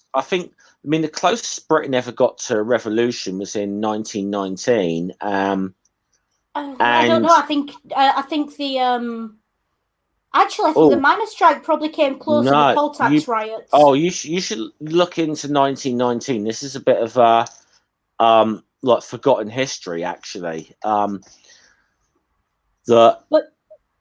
This is a very much big bit of forgotten history. That when the whole Triple Alliance, which was between the NUM, what is now the GMB, and the railway unions, eventually brought this country to a standstill, and it was literally the government was on its knees. And David Lloyd George, who was the Prime Minister of Britain at the time, literally went to the trade union leaders and said, "Hey, you've beaten us. I have to resign. Says now you guys have to form a government." And at that moment, just when he said that, it was like the trade union leaders caved in, because they just caved in and they had them beat, because that is a good example of what we're on about. That they have their own interests. They're not revolutionaries at all. They're not going to want to form a government. They see themselves in a certain role. Yeah, and I think as well, if there was a strike in 1919, which I'm going off what you're saying because my English history is awful after about 1830. Would that have not had the knock-on effect? They were still recovering from Ireland in 1918, surely, as well, because there was the attempt in 1918 with Collins and De Valera and them. Oh yeah, I've got this one I've got here. Oh no, I don't know if this is the book I'm looking for. Red Clydeside by Dave Sherry. No, that's probably not the one I'm looking for. But yeah, I'm sorry, I can't remember the book it was. I was reading about this stuff actually, but I've got a load on them. I've got a hell of a lot of. I think I mentioned earlier on the streams that I was very, very involved. Not so much now. Yeah, just while you're looking, Jeff. Just while you're looking, Twisted Hippie, a general strike in the UK now. I think they're illegal, aren't they? Sympathy strikes now. So every union would have to call a strike individually with just cause, and meet the requirements to be possible. Absolutely, yes, they are. We stand no chance, basically. Yeah, absolutely. Solidarity strikes are, which again, big reason. One of the reasons the miners kind of lost, because that was when about that time that stuff came in. Fucking Maggie decided to chop them off at the knees. Mm-hmm. Sorry, that woman's name was a swear word in my house growing up, in my parents' house. But here's the thing about Thatcher. This is the thing, because Ted Heath tried to destroy the unions in Britain. Here's why Thatcher succeeded and he didn't. Heath tried to take all of the trade unions on all at once. Mm-hmm. Maggie lined them up, and then Maggie bought some of them off. And lined them up one by one, because people don't. This is a forgotten bit of history that she caved into the miners in 1981 over a deal when because she was in a bit of dispute with steel workers, and she was like one dispute at a time, and we'll get to the miners later. And I think if the steelworks, the miners, the mills had have all stuck together and worked at the same time, she wouldn't have been able to do that because she basically divide and conquer. I might just out myself here then. I might just out myself here then. But can I say that my union is the one union that struck against Thatcher and won? Okay, we're the only union that beat her.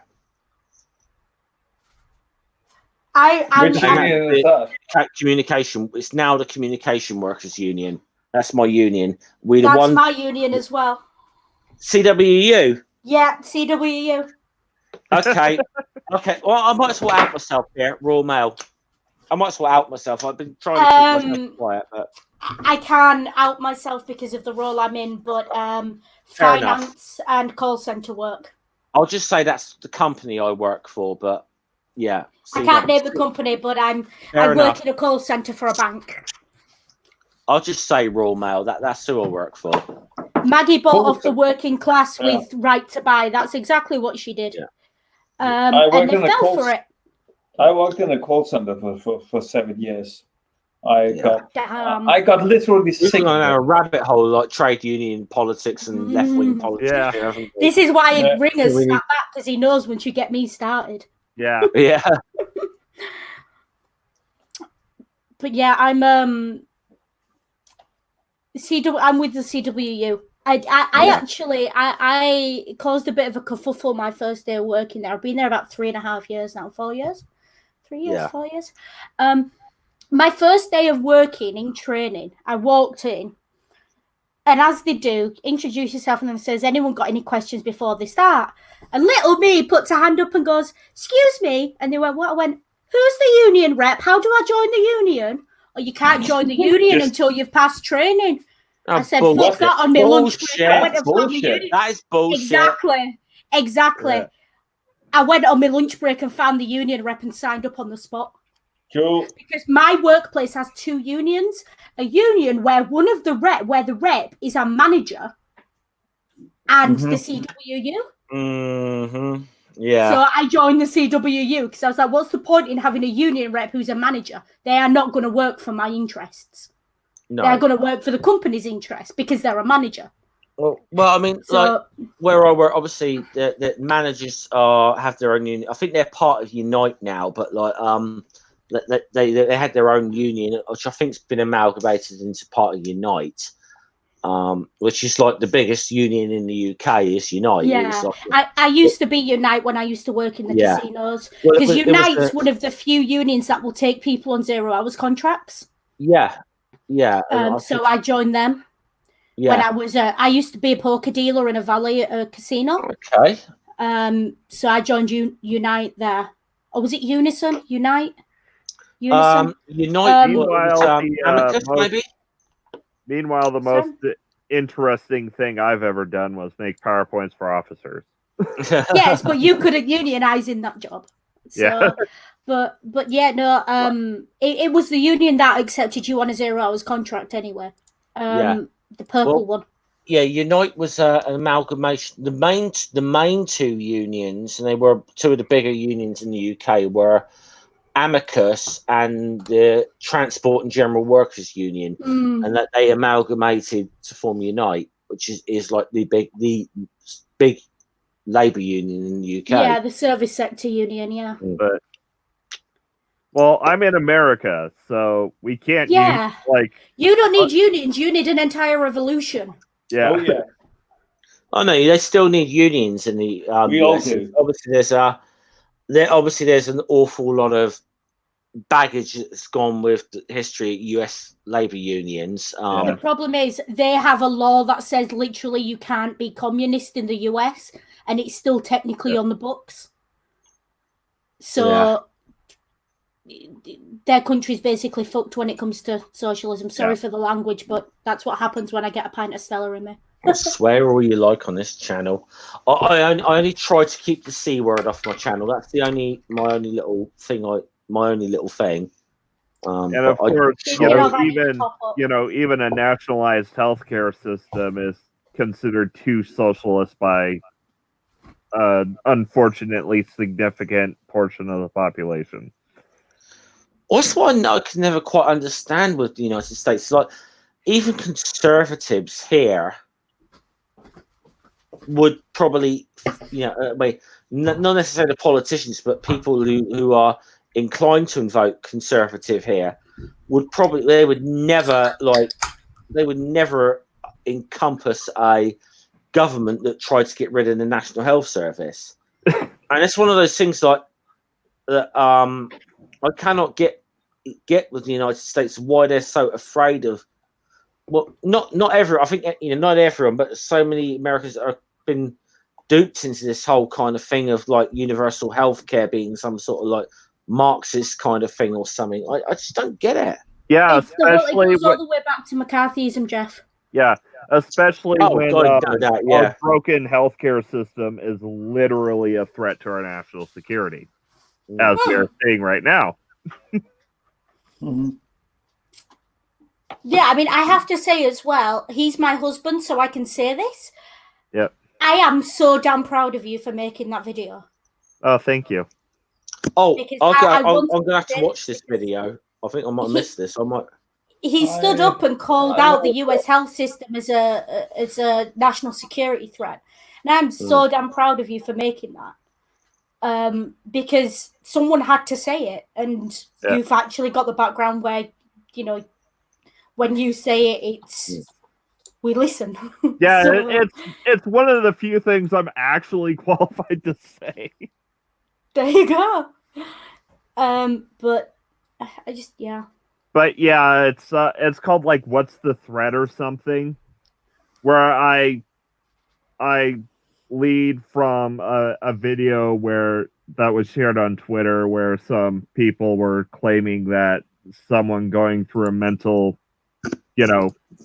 health crisis because of Trumpers was a security threat, and I go, here's why the person in the video wasn't. And then I go, here's what actually threats to the U.S. in order of least direct, least imminent to most direct. Is that the video called What's the Actual Threat? Yeah, it's called What's the Actual Threat? I'll watch that right after this. Yeah. Actually, I'm thinking I have to make myself some dinner. That work doesn't. To be honest, hey, whoa! It's Paddy's Day. You don't have dinner. You have a liquid lunch. No. I have to go get up and go to work again tomorrow. For a living. Come on. Yeah. So no, I actually have to prepare dinner for myself. So what I'm going to do now is leave the stream, and I'm going to watch Ring's video while doing so. Yeah. Okay. Hops. Well, and if you continue for 4 hours on end, I might just pop in again. But I don't know how much longer we'll keep it going. We'll just see how it goes. All right, because I've gotta eat, and then I've got a premiere at 1:30. We've been going over 3 hours already, so exactly. I might keep it going. I might keep it going a little while longer, just see, But Hops, thanks for popping onto the channel, my friend. Thank you. Thanks for having me, and always remember to drink responsibly, and don't forget to wash your hands. Hops, before you go, quick question: What's your snake called? What's your snake called? It's called Vladimir Bechterev. I can pronounce the first name. Not sure about the second one. Vladimir Bechterev. It's named after the neurologist who discovered Bechterev's disease and diagnosed Joseph Stalin with schizophrenia, with paranoid schizophrenia. Interestingly enough, the morning after he did that, he was dead. That's I think that's what happens to people who call Stalin out. Pretty much. No, it was part of Stalin's 5-year plan to eliminate him. Yeah, possibly. Yeah. Trust me, if you ever dealt with tankies before, you know what I'm on about. So. Did he get the same pickaxe as well, or did they leave that in South America? The theory is he was poisoned. But we don't know exactly. We don't know exactly what he died of. He was found dead, basically in his bed. Have any of you guys seen that film, The Death of Stalin? So I've got it queued on Netflix. I haven't watched it yet. Watch it. I plan to. Watch it. It's brilliant. It is brilliant. This is why I'm self-isolating. So yeah. Cool. Sounds sensible. Okay. All the best. Get well soon, Hissy. All the best to all of you. See you. All the best, Hops. Take care. Thanks for coming in, my friend. Bye. Bye, mate. Oh, yeah. So yeah, we've been going over 3 hours. So yeah, I mean, I might keep this going for a few minutes longer, but obviously at some point I'm gonna have to cook myself some dinner and I'll throw some instant noodles in a pan. Yeah. I'm sure mine will be nuked food. I can assure you that. But yeah. Honestly, if you ever look at, you can't see it here, but I was just showing you some of the books here. See, you look at some of my collection of books here, like Marx, Lenin, Leon Trotsky books. Alex Kalinikos. You got some real left wing kind of. And it's kind of really weird how you and I get on with Chris, because he's way more conservative than even us. But I think the thing about Chris is he doesn't let politics get in the way. No, and I think we don't either. And I think it is a fault of people who are left wing. I know I used to be guilty of it. Yeah, I assume that someone who's right wing is automatically evil, and I probably shouldn't have.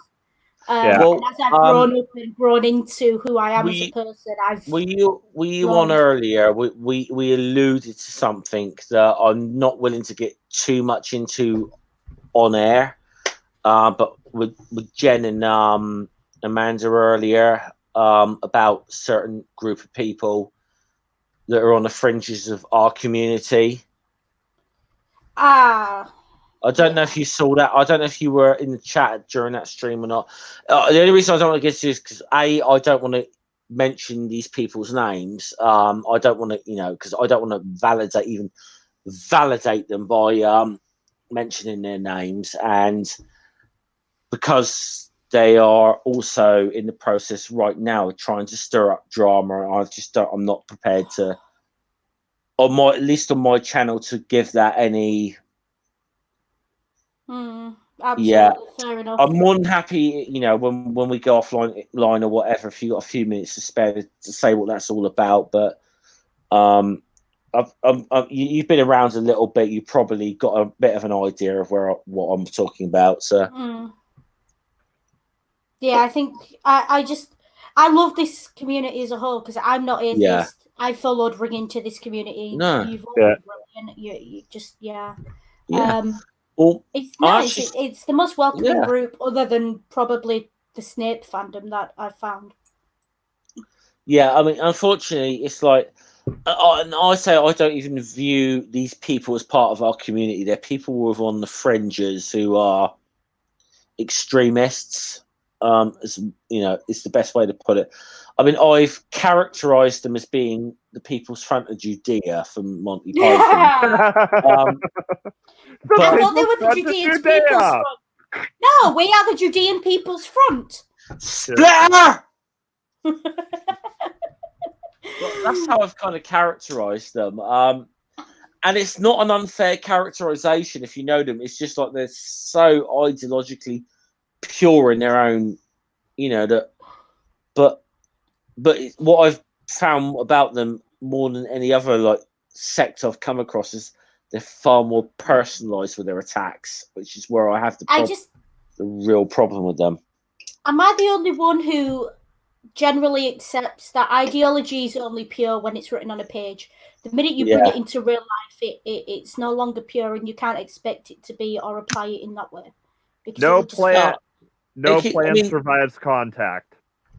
I mean, and it's really weird because it's sad when if you if you read some of the people that ever like, you even read anyone like Marx or Lenin or Trotsky or whatever, they weren't necessarily promoting an ideology. If you read their writings, they really weren't. No, they were. I mean, you just look at the way Lenin behaved, and you can see that with the New Deal. Yeah.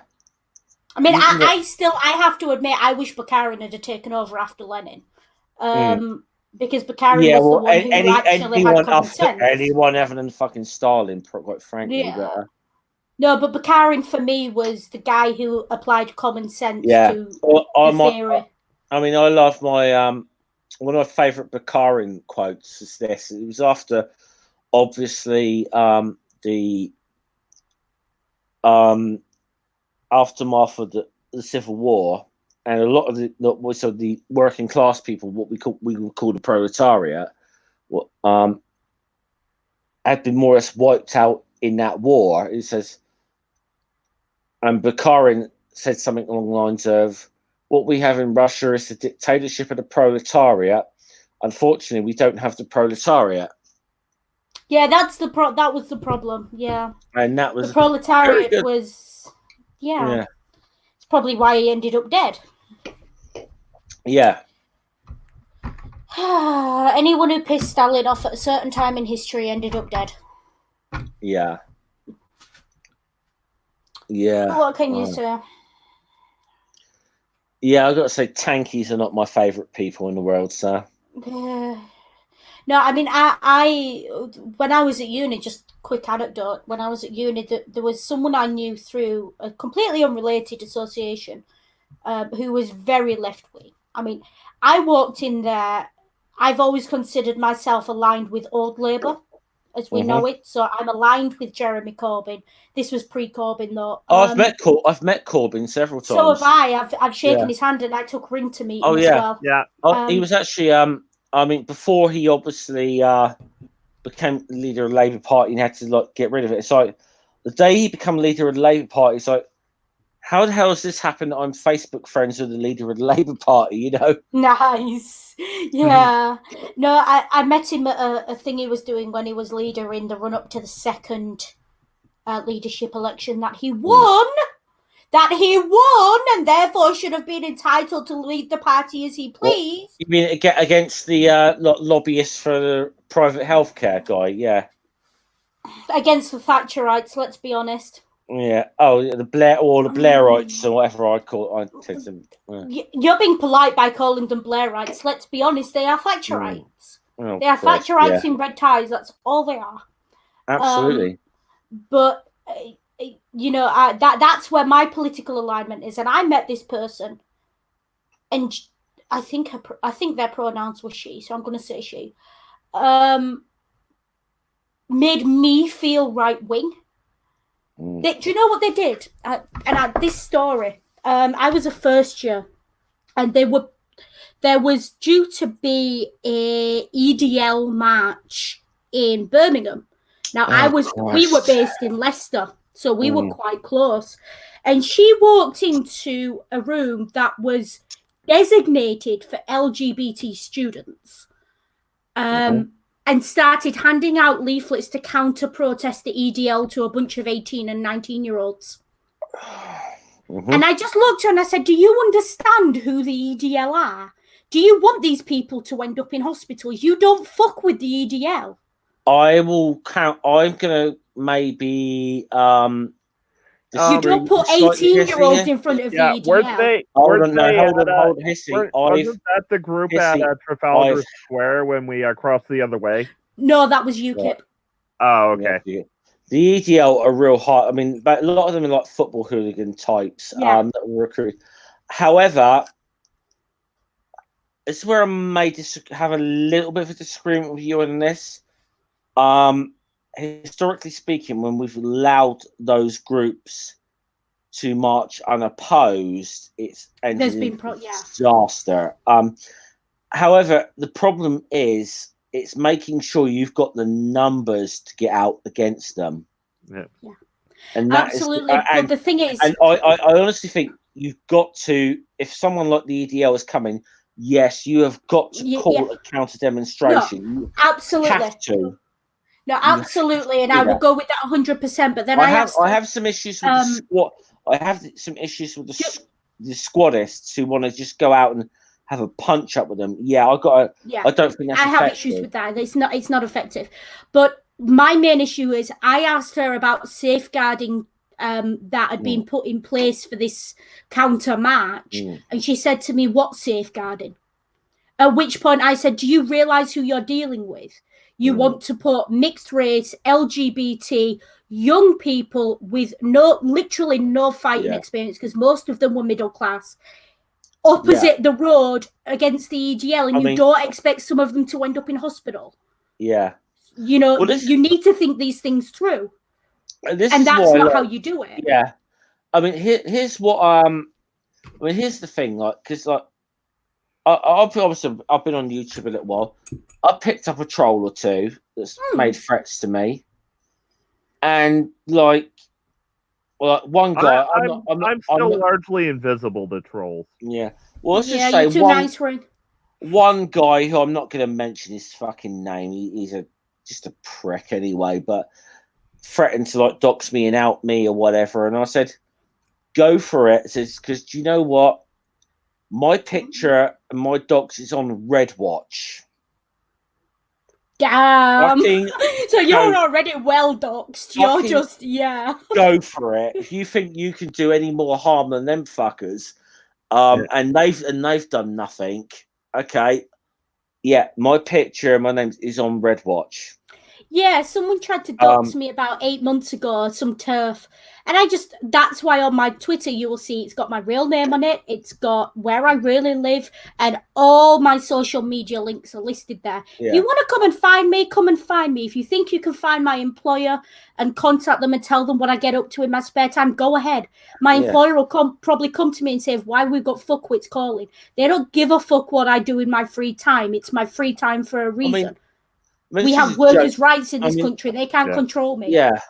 I mean, this is a joke that I was actually called a fascist by someone who had literally a fairly mild disagreement with me, really, if the grand scheme of things, on Twitter, and like called me a fascist and a Nazi sympathizer. I'm like, you do realise I have been targeted on Red Watch, right? Okay. So, you know, like, you do know this, right? So, first of all, I wear it as a badge of honour that this IHRA list of things that make you anti-Semitic, I wear it as a badge of honour that I would flag on that. Because, I disagree with Israel's foreign policy. Come at me. Come at me. Israel could, Pissy, I'm loving you more and more the moment I talk to you. I wear it as a badge of honour. But if we don't support Israel, then how will God bless us and bring the rapture? God can go fuck himself.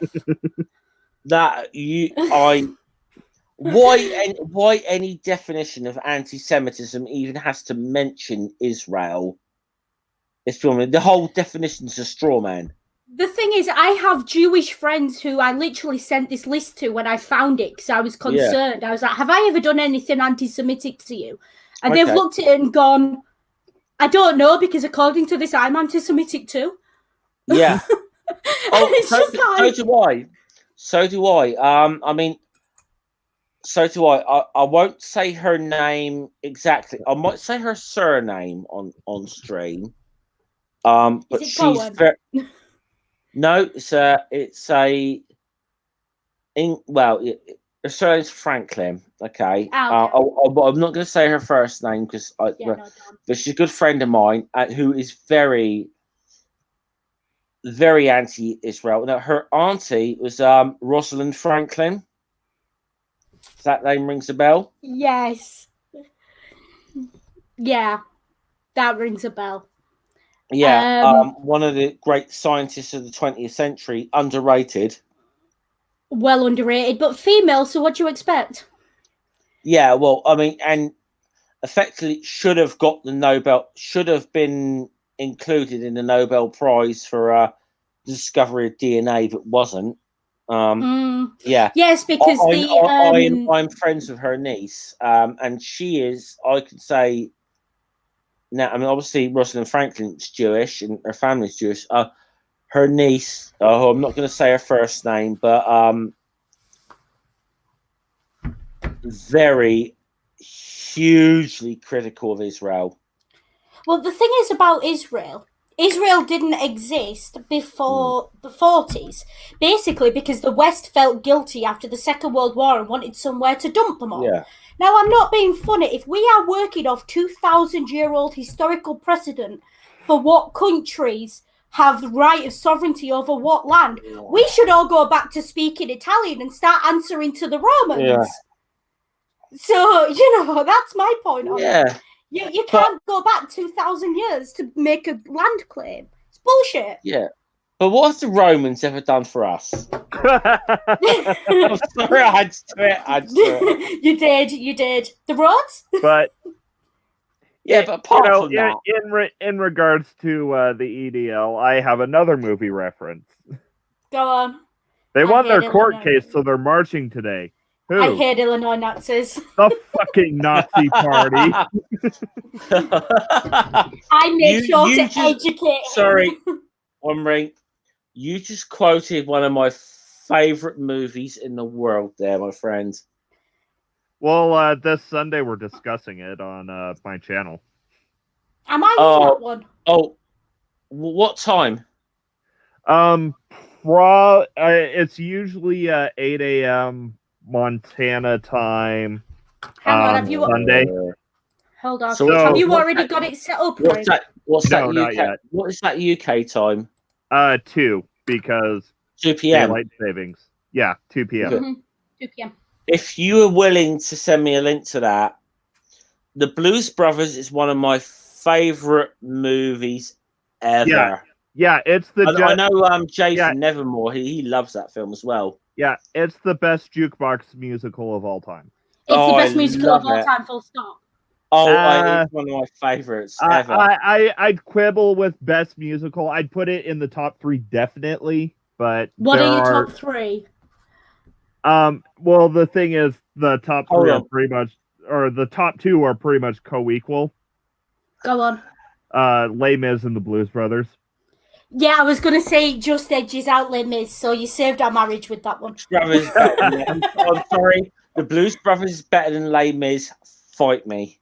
But I think for the politics, Les Mis is better, but for the music itself, Blues Brothers is better. So it depends on what your priorities are. Yeah, but see, the thing is, since I'm going to have to watch this in a few days. Yeah. But since the Blues Brothers is a jukebox musical, that's why I can say that it's the best jukebox musical without... Oh, yeah. Absolutely. Without a doubt. Yeah. It's 106 miles to Chicago. We've got a full tank of gas. Half a packet of cigarettes. It's dark. And we're wearing sunglasses. Yeah, but the thing is, the Blues Brothers was actually one of the few movies I had actually seen before meeting you. Yeah. And actually one of the few rated R movies that I had seen before meeting you. Do you know what I'm so proud of? I showed him Life of Brian. Yeah.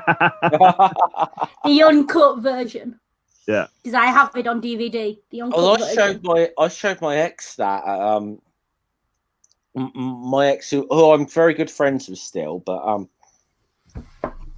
when I first met her, because she'd been brought up in a very strict Christian household, but she's now a pagan, by the way. So it's a rite of passage.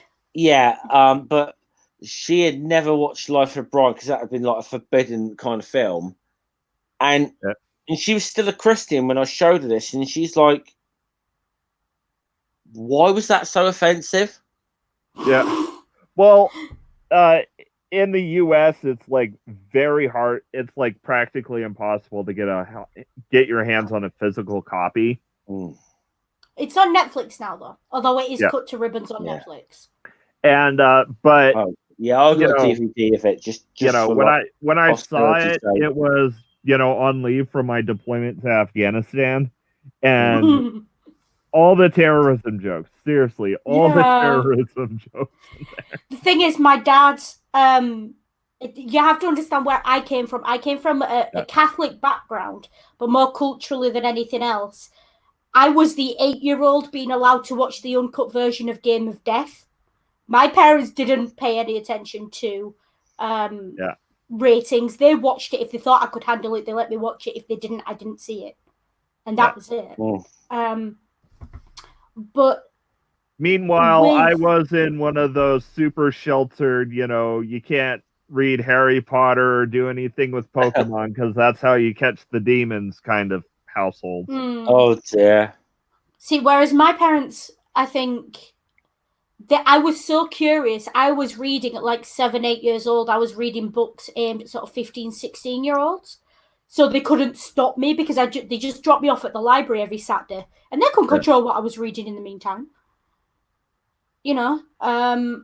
So it was very much just a case of they taught me to manage my own intake, I think, a little bit, and then left me to it, which I think is the best way to go about it, to be fair. Yeah. Also, like, you're based down south, aren't you, Jeff? I think he's frozen. Yeah. Jeff, he's frozen. Yeah, you're frozen. Oh, I get to say everything I want to say now about Southerners. No, I won't be mean. I won't be mean. But he's I like Jeff. He's all right. Yeah. But definitely Blues Brothers. What's the other one? Life of Brian. What was the other one we watched that was really satirical that you really got into? Yes, Minister. We did that, and we did Hello as we did episodes of Yes, Minister. I don't think I've seen the whole thing. Yeah. I don't think you've seen all of them. I haven't seen all of them, so I don't think you have. Where's he gone? Has he left his own stream? I think his internet might have crashed. My internet just crashed on me. Oh, I was like, I'm there like, what the hell? My internet just went. Well, you do understand that I'm a northerner, so I'm contractually obliged to slam you when you can't hear me, right? Yeah. Northern Manties. Oh, sorry. Bloody Southern Nancies. Yeah. Southern shandy drinking bastards. Fair enough. But no, it's we were just discussing different stuff. Did you watch Yes Minister at all? I saw you laugh when I held the book up earlier. Oh, I love that series. I love it to bits. I think the one where my favourite's probably the one where Hacker gets drunk in that country with Islamic law. Mm-hmm. Oh, the Mrs. K quote is hilarious. Oh yeah. I think it I just really enjoy it. I genuinely mourned when the fella died a couple of months ago. Derek Folds or no? He's still alive, isn't he? The second, not Sir Humphrey, the other one. Well, Bernard. Bernard, yeah. Derek Folds. Yeah, Derek Folds passed away recently, didn't he? Yeah, I mean, obviously Paul Eddington and Nigel Hawthorne passed away years ago, didn't they? But yeah. But yeah, my favourite one's got to be with the when they're in that embassy with or is it Islamic law, and they're trying to sneak booze into the orange juice. Yes, and you have a phone call. There's a message for you. Yes, and Mr. Johnny Walker, sir, would like a word. Yes. Yeah. And Sir Humphrey, call for you from the Russian embassy, Mr. Smirnov. Yes. Yeah. That's hilarious. And then the whole bit at the end with the ball. So I did introduce you to a satire. Which one? Dr. Strangelove. Yeah, I'd never seen it. Yeah. So that was amusing. Hello, Dimitri. Yes, I'm just as sorry as you are, Dimitri.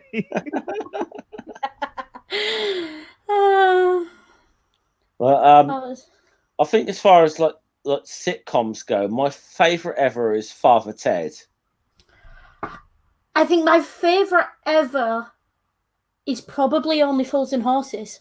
That's up there on mine. That is one of my favorites. Well, it's the nation's favorite, isn't it? I remember because I voted in that. Yeah. Well, my personal favorites. And I got to admit, the first time I saw Father Ted, I didn't really get it. But maybe on repeat watchings, I was like, "This is brilliant." I also quite like Porridge. Porridge is quite. I enjoy a good rerun of Porridge. Ring quite likes Hello Hello. I got him into Hello Hello when he was here. Yeah. Well, there's actually a channel on YouTube called the Postmodern Family. I mean, they've got very, very different sort of views to stuff. They're quite Christian and conservative, I think, but they live in the UK, and one of the things they do on their channel is react to British humour as Americans, and there's some of it they love, and there's some of it they don't get. They didn't. I'm gonna say they did not get the young ones at all. But like Hello Hello, they loved. Only Fools they loved. You know. Well, they tried to remake Only Fools for an American audience, didn't they? Do you know about this? Yeah, I heard it did not work. They tried to make it an African American family. Yeah, and it just didn't work at all. Well, it's the same when they tried to do men behaving badly in America. That didn't work. Didn't they try and do Shameless as well? I wouldn't want to show Shameless to an American. I think their head might explode. Well, the famous one is they did the pilot of American version of Red Dwarf. That was the worst. Blasphemy! And Danny John Jules, the cat, starred in that episode as the cat. And yet, the weird thing is, even though that episode tanked, I speak to a lot of Americans who are fans of Red Dwarf, the R version. It's got such a cult following over there. I mean, I have to admit, I found Red Dwarf through Dave reruns because I'm too young for the original. Yeah. I found a lot of classic comedy through Dave and through Yesterday Channel. Only Fools and Horses I was always a fan of. Yes, Minister, my dad got me into. Well, the only one I think a British import of a sitcom that was done in an Americanized version that did well. The Office. No, go back before that. It was called something else in the United States, but was Till Death Us Do Part. And it was called something else in the United States. I forget what it was called. Wasn't it called One Foot in the Grave or something? No. That One Foot in the Grave was. But do you know the character Alf Garnett, the classic London bigot? Alf, yeah. Like the classic, sexist, misogynistic, racist pig. Complain. Oh yeah, he times 10. But the whole point of this show was to ridicule him and people like him. And maybe you can argue that backfired, that he became kind of a folk hero to people who actually think that way. You can argue that backfired, but the whole point was to ridicule people like that. And but if they're so stupid, he's a folk hero to them. They deserve everything. Yeah. Because if you ever watched an episode of this, every episode, who was made to look an idiot? It was him. If you ever watched any episode of that. I also do like Open All Hours. Yeah. Open All Hours.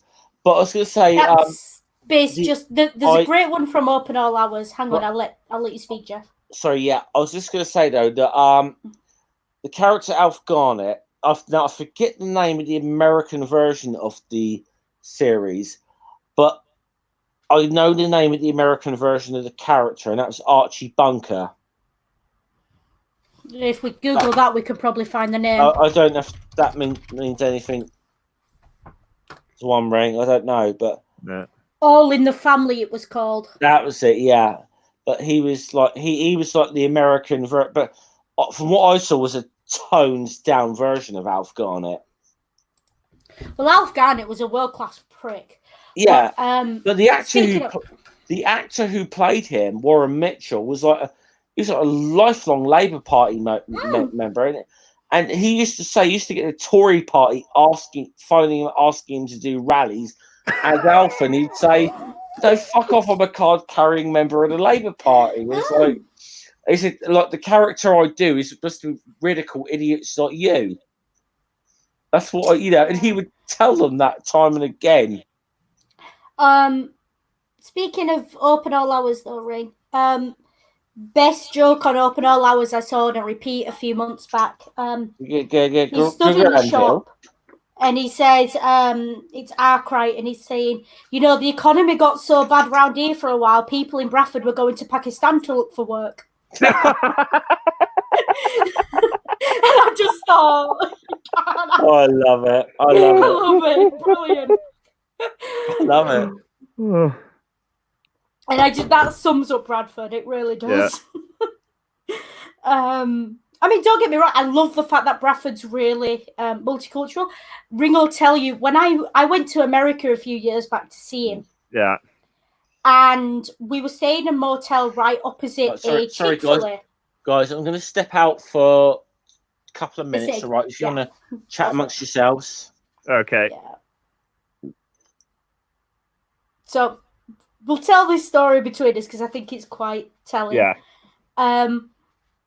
We were opposite that Chick-fil-A was it a Best Western motel? Yeah, I think it was. Yeah? Yeah, I think it was a Best Western in Clarksville. Right, in Clarksville, yeah. I was going to let you say the name of the town if you wanted to. And I was hungry because I'd just got off like 14 hours of flying on airline food. And I wanted food. So you were like, let's just get Chick-fil-A. And I thought this was before the whole LGBT scandal, wasn't it? Well, actually, no. I think we got Chick-fil-A after we came back from Montana. No, we got it my first day in America. Okay. That's the story I'm telling. Okay. And we were at the motel. We went over because I'd literally just changed out of the clothes I'd flown in. Yeah. And I was like, I'm hungry. Let's go get something to eat. And you're like, Chick-fil-A. Let's get Chick-fil-A. And do you remember I walked in and I looked around and we walked in together. I looked around and I went, do you mind if I use your real name in this one?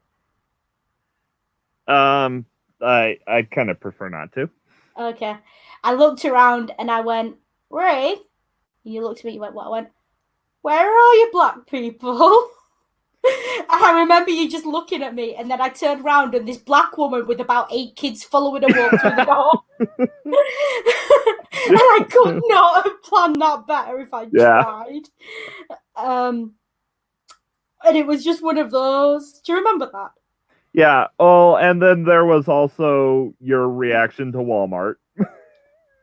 Walmart was just weird. It was mind-blowing. How can you sell that many different things in one place? It should never be possible to walk into a place and buy a loaf of bread, a car tire, and a gun and take them all to the same checkout.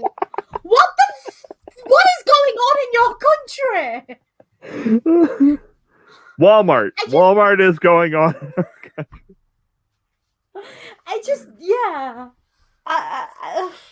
And then the flags everywhere. What was with the flags?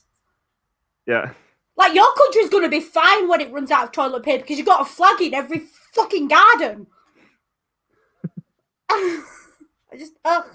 Though, I mean, I'll say this for the stream, but I already told you about the Jeep that was on base that flew an American flag on one side and a Confederate flag on the other on a military base.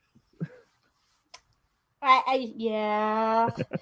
Your military base was just fun. Yeah. That was amusing.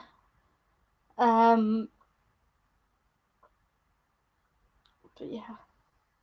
You've got some really weird stuff in America. Like, I think I told the story on the other stream about your granddad. I think I've told that a couple of times now.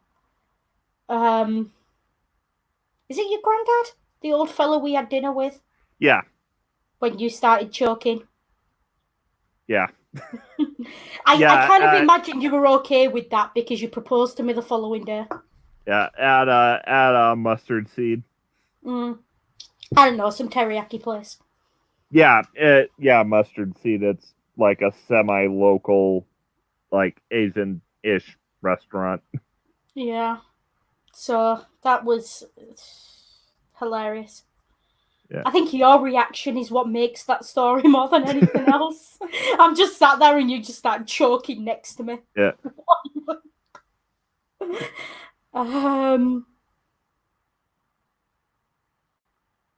Also, like, I love your mum to bits, but please don't let her introduce me to any Vietnam veterans again. Yeah. That was weird. Yeah. Well, yeah, though I think it was, because of your paper or whatever. Yeah, but it's still awkward.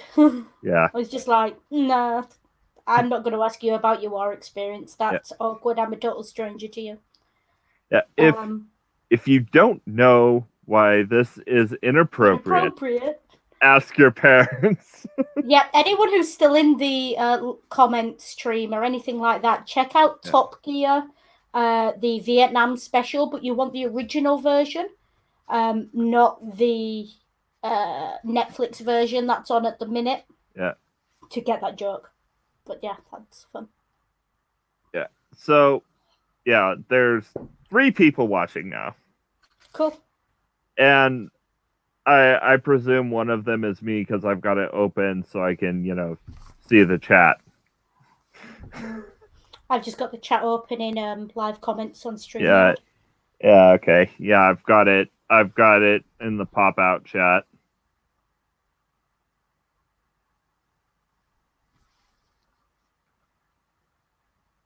But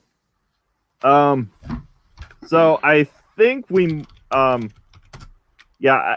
Oh,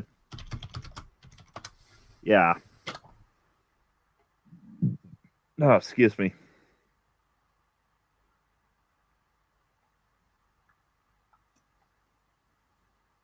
Yeah. Hello. Hello. Yeah, I'm back again. Can I just say, though I was out, because I desperately need nicotine. I was listening into the conversation on my phone, and based on something Hissy said, can I just say this? Born in the USA. If you don't understand why this is inappropriate, children, ask your parents. Yeah. Yeah. And believe me, I hate that show with a passion, but I did enjoy that particular episode. I have to admit that, No, I love that show. Every so often, a blind squirrel finds a nut, I suppose, but I hate Top Gear as a general rule. No, I love it. I absolutely adore it. I think I like the humor of it more than anything else. Yeah. Did you ever see Stuart Lee's routine on Top Gear? Was that the one with Clarkson Island, or was it the other one? Oh no! Do you know Stuart Lee at all, comedian? The name doesn't ring a bell, no. Oh, okay. He did a pretty, it was quite venomous, but kind of fair take down the Top Gear. I tell you what, I've got it on screen here. If you want to watch it, all of us.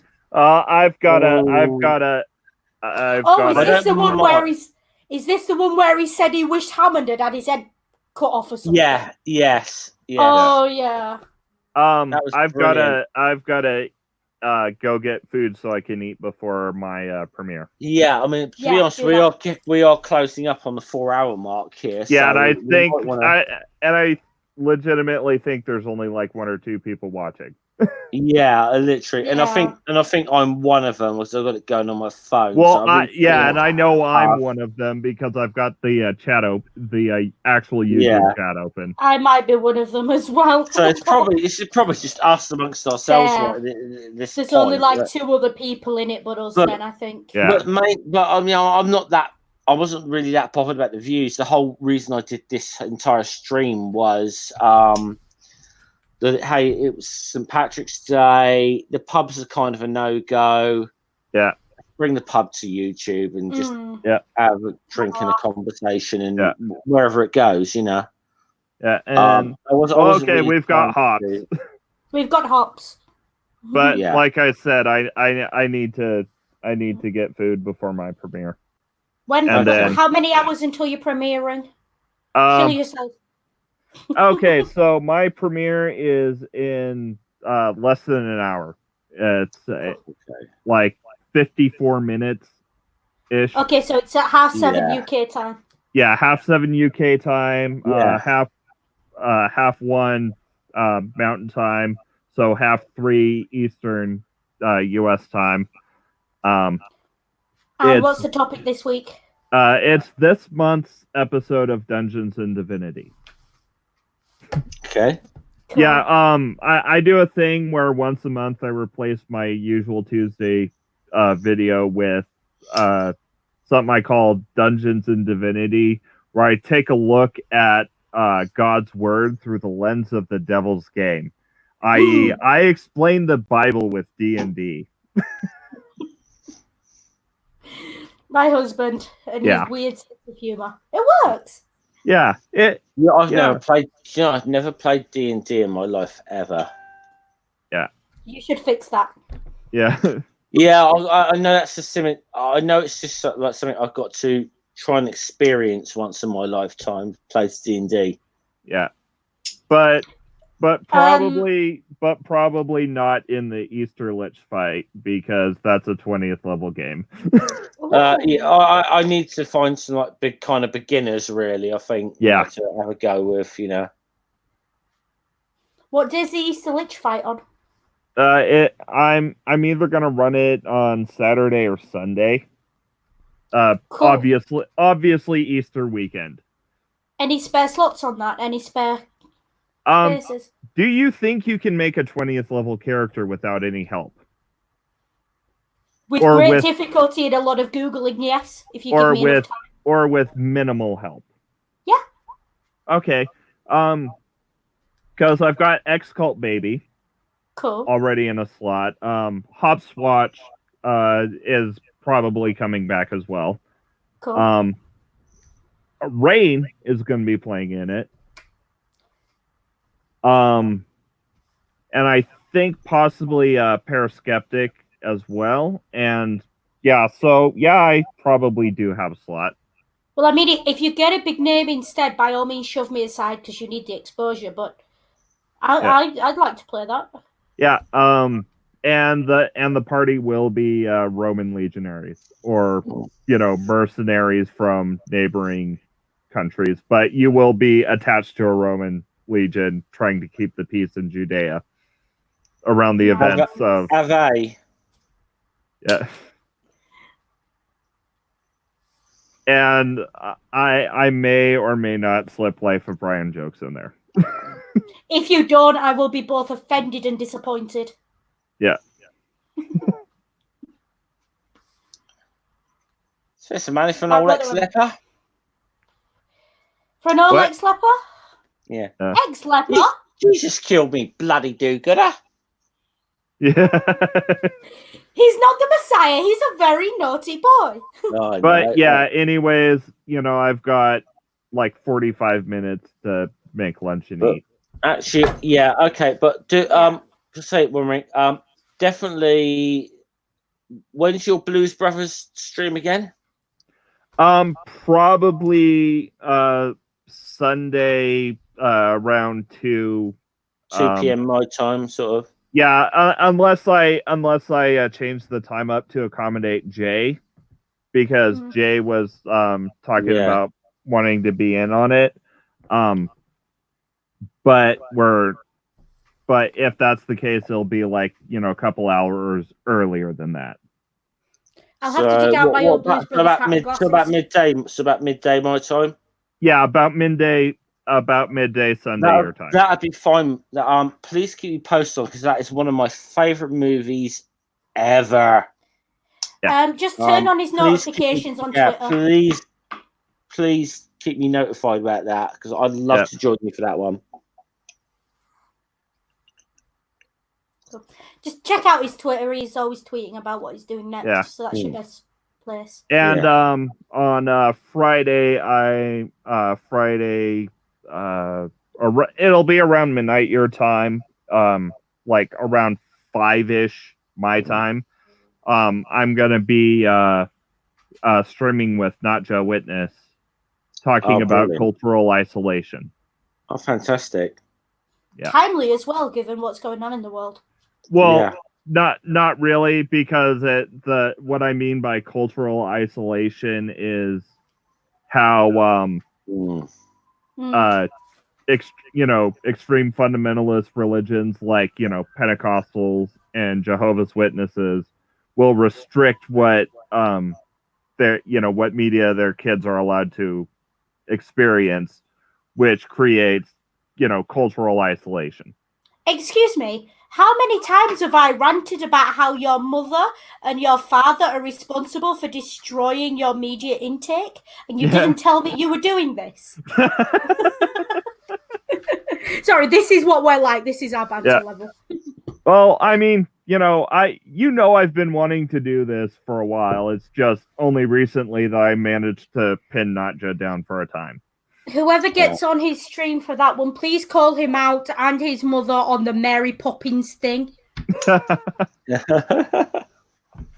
So before I go, there's obviously, because I'm probably going to draw this to a close in 5 to 10 minutes or so, because we've been going almost like 4 hours now, and it's been it's been an enjoyable stream for me, because it was more of a let's just get some few people together and have a chat, and rather than getting into anything serious kind of thing, it's like it was the whole point. This is like, let's try and bring the pub to YouTube kind of thing. That was kind of what I was going with this, but I'll just say, I mean, the only thing I've got scheduled in on my channel coming up is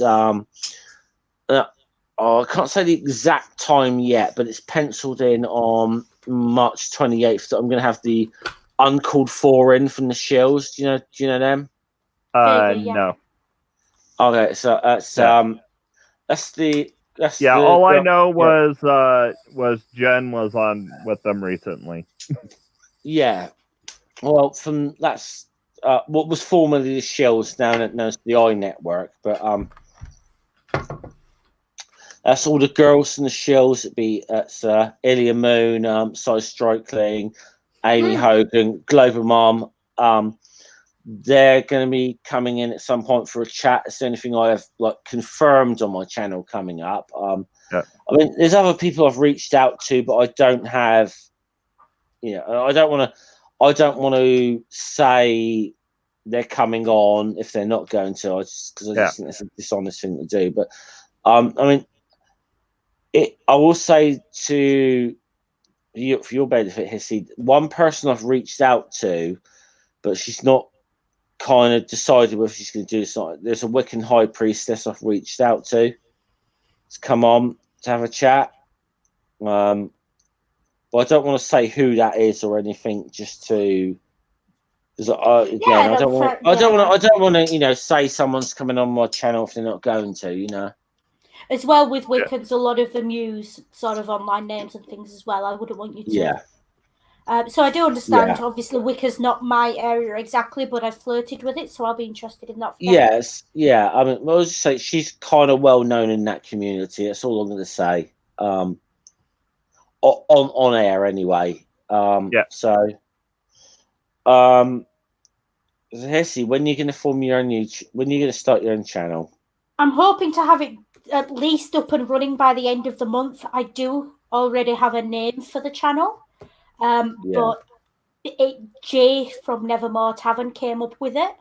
So I'm going to keep it under wraps for the time being, because whenever I announce the name, I would like him to be present so he can take credit at that time. But if you want to just like add me or however you do it on YouTube now, so you get that when it comes through, you're welcome to do so. Okay. He's on the Danger Noodle on. It's my email address. Danger Hissy is my handle. Yeah. So go ahead and do that if you want to. Okay. My focus is going to be a lot on history, classical reception, which is how modern media receives, interprets, and then presents classical history to the masses in ways that you wouldn't realize. Once you realize what you're looking for, it's everywhere. I'm probably going to end up doing a lot of political stuff as well, because that's just me. Probably a lot of responses to things as they happen. Sorry, hold on. Actually, hold on, Hissy. I'll show you something. I'll show you something. About to wave the red flag at me. I was going to wave the red flag, but I think I'm going to wave this one at you instead. Yes. Yes, absolutely. My card is in my wallet, which is somewhere over there. But yeah. Absolutely. You don't get me on part of the union. You don't get me. Ring knows when I'm pissed and that song comes on, you know. Yeah. I don't even have to be pissed. I can do it dead straight sober. That's just my song. Well, the one with me is like the people's flag is deepest red, shrouded off our debt. Yeah, you know. But, yeah, we'll keep the red flag flying here. Red, the blood of angry men. I also quite like what's that one? Thatcherites by name. There's a lot of good stuff on Spotify, believe it or not. Yeah. You ever heard the Elvis Costello song "Tramp the Dirt Down"? Probably. My dad raised me on like Lucky Dube and Union songs. So. You would check out Elvis Costello "Tramp the Dirt Down." That's about Thatcher. Cool. And I'll just say, you would appreciate it. You would appreciate it. Yeah, I mean, obviously, bear in mind this is written well before she died, but it was like I was like trying to do a Facebook get this to #1 campaign kind of thing when this was going on. Yeah. I mean, I remember the day she died. My mum came into my bedroom when I was online with someone, just talking with a school friend, doing a project or something. And my mum was literally singing. My mum was an ex-seamstress. My dad's an Sparky, retired. So very working class. So when she died, we were just... Ding dong, the witch is dead. Yeah. Well, I think I'm trying to remember. I might be not doing this justice, but I think the Elvis Costello song went something along this. And when they finally put you in the ground, I'll dance on your grave and tramp the dirt down. I think that was kind of how it went. It's a real hatred. I mean, real anger and hatred. Doesn't it? It's like I still maintain they should not have paid for a state funeral. They should have just given every miner, mill worker, and Scott a shovel, and they could have dug a hole and hand delivered it to the devil direct. Technically, they didn't have a state funeral, to be fair, but still should have been funded by us. Was it funded by us? Yeah, it was funded by the taxpayer. Yeah, I'm not entirely sure on that. Send me some stuff on that if you can. I'll dig it out for you. It's just I just don't want to. As much as I despise that woman with a passion, but also I don't want to put anything that I don't know to be factual out there. But I don't doubt it. Believe me, I do not doubt it. Yeah, Margaret Thatcher's funeral cost taxpayers more than $3 million, according to the Guardian. Oh, for fuck's sake! Yeah. Yeah. So that's according to the Guardian, and it's not been. That's the headline. I mean, I had my major rant yesterday about Branson. Don't get me started on him right now. Yeah. Fuck it. So Shall we? maybe we should, wrap up. Yeah. Yeah, I think we probably should, because Anyway. that could be another 20 minutes and that alone. Yeah, so. things are starting to get political, and we were That's what talking happens about when you wrapping put a up drink like in me. 5 minutes ago, well, and I need to I've eat. consumed a bit of alcohol, so okay. Well, we've broken the 4-hour mark for you anyway, so we can wrap up now.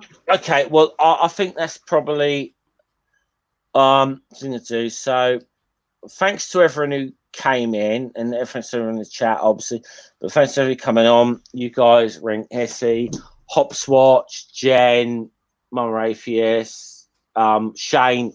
Thanks to all you guys for coming in. But this was just kind of St. Patrick's Day.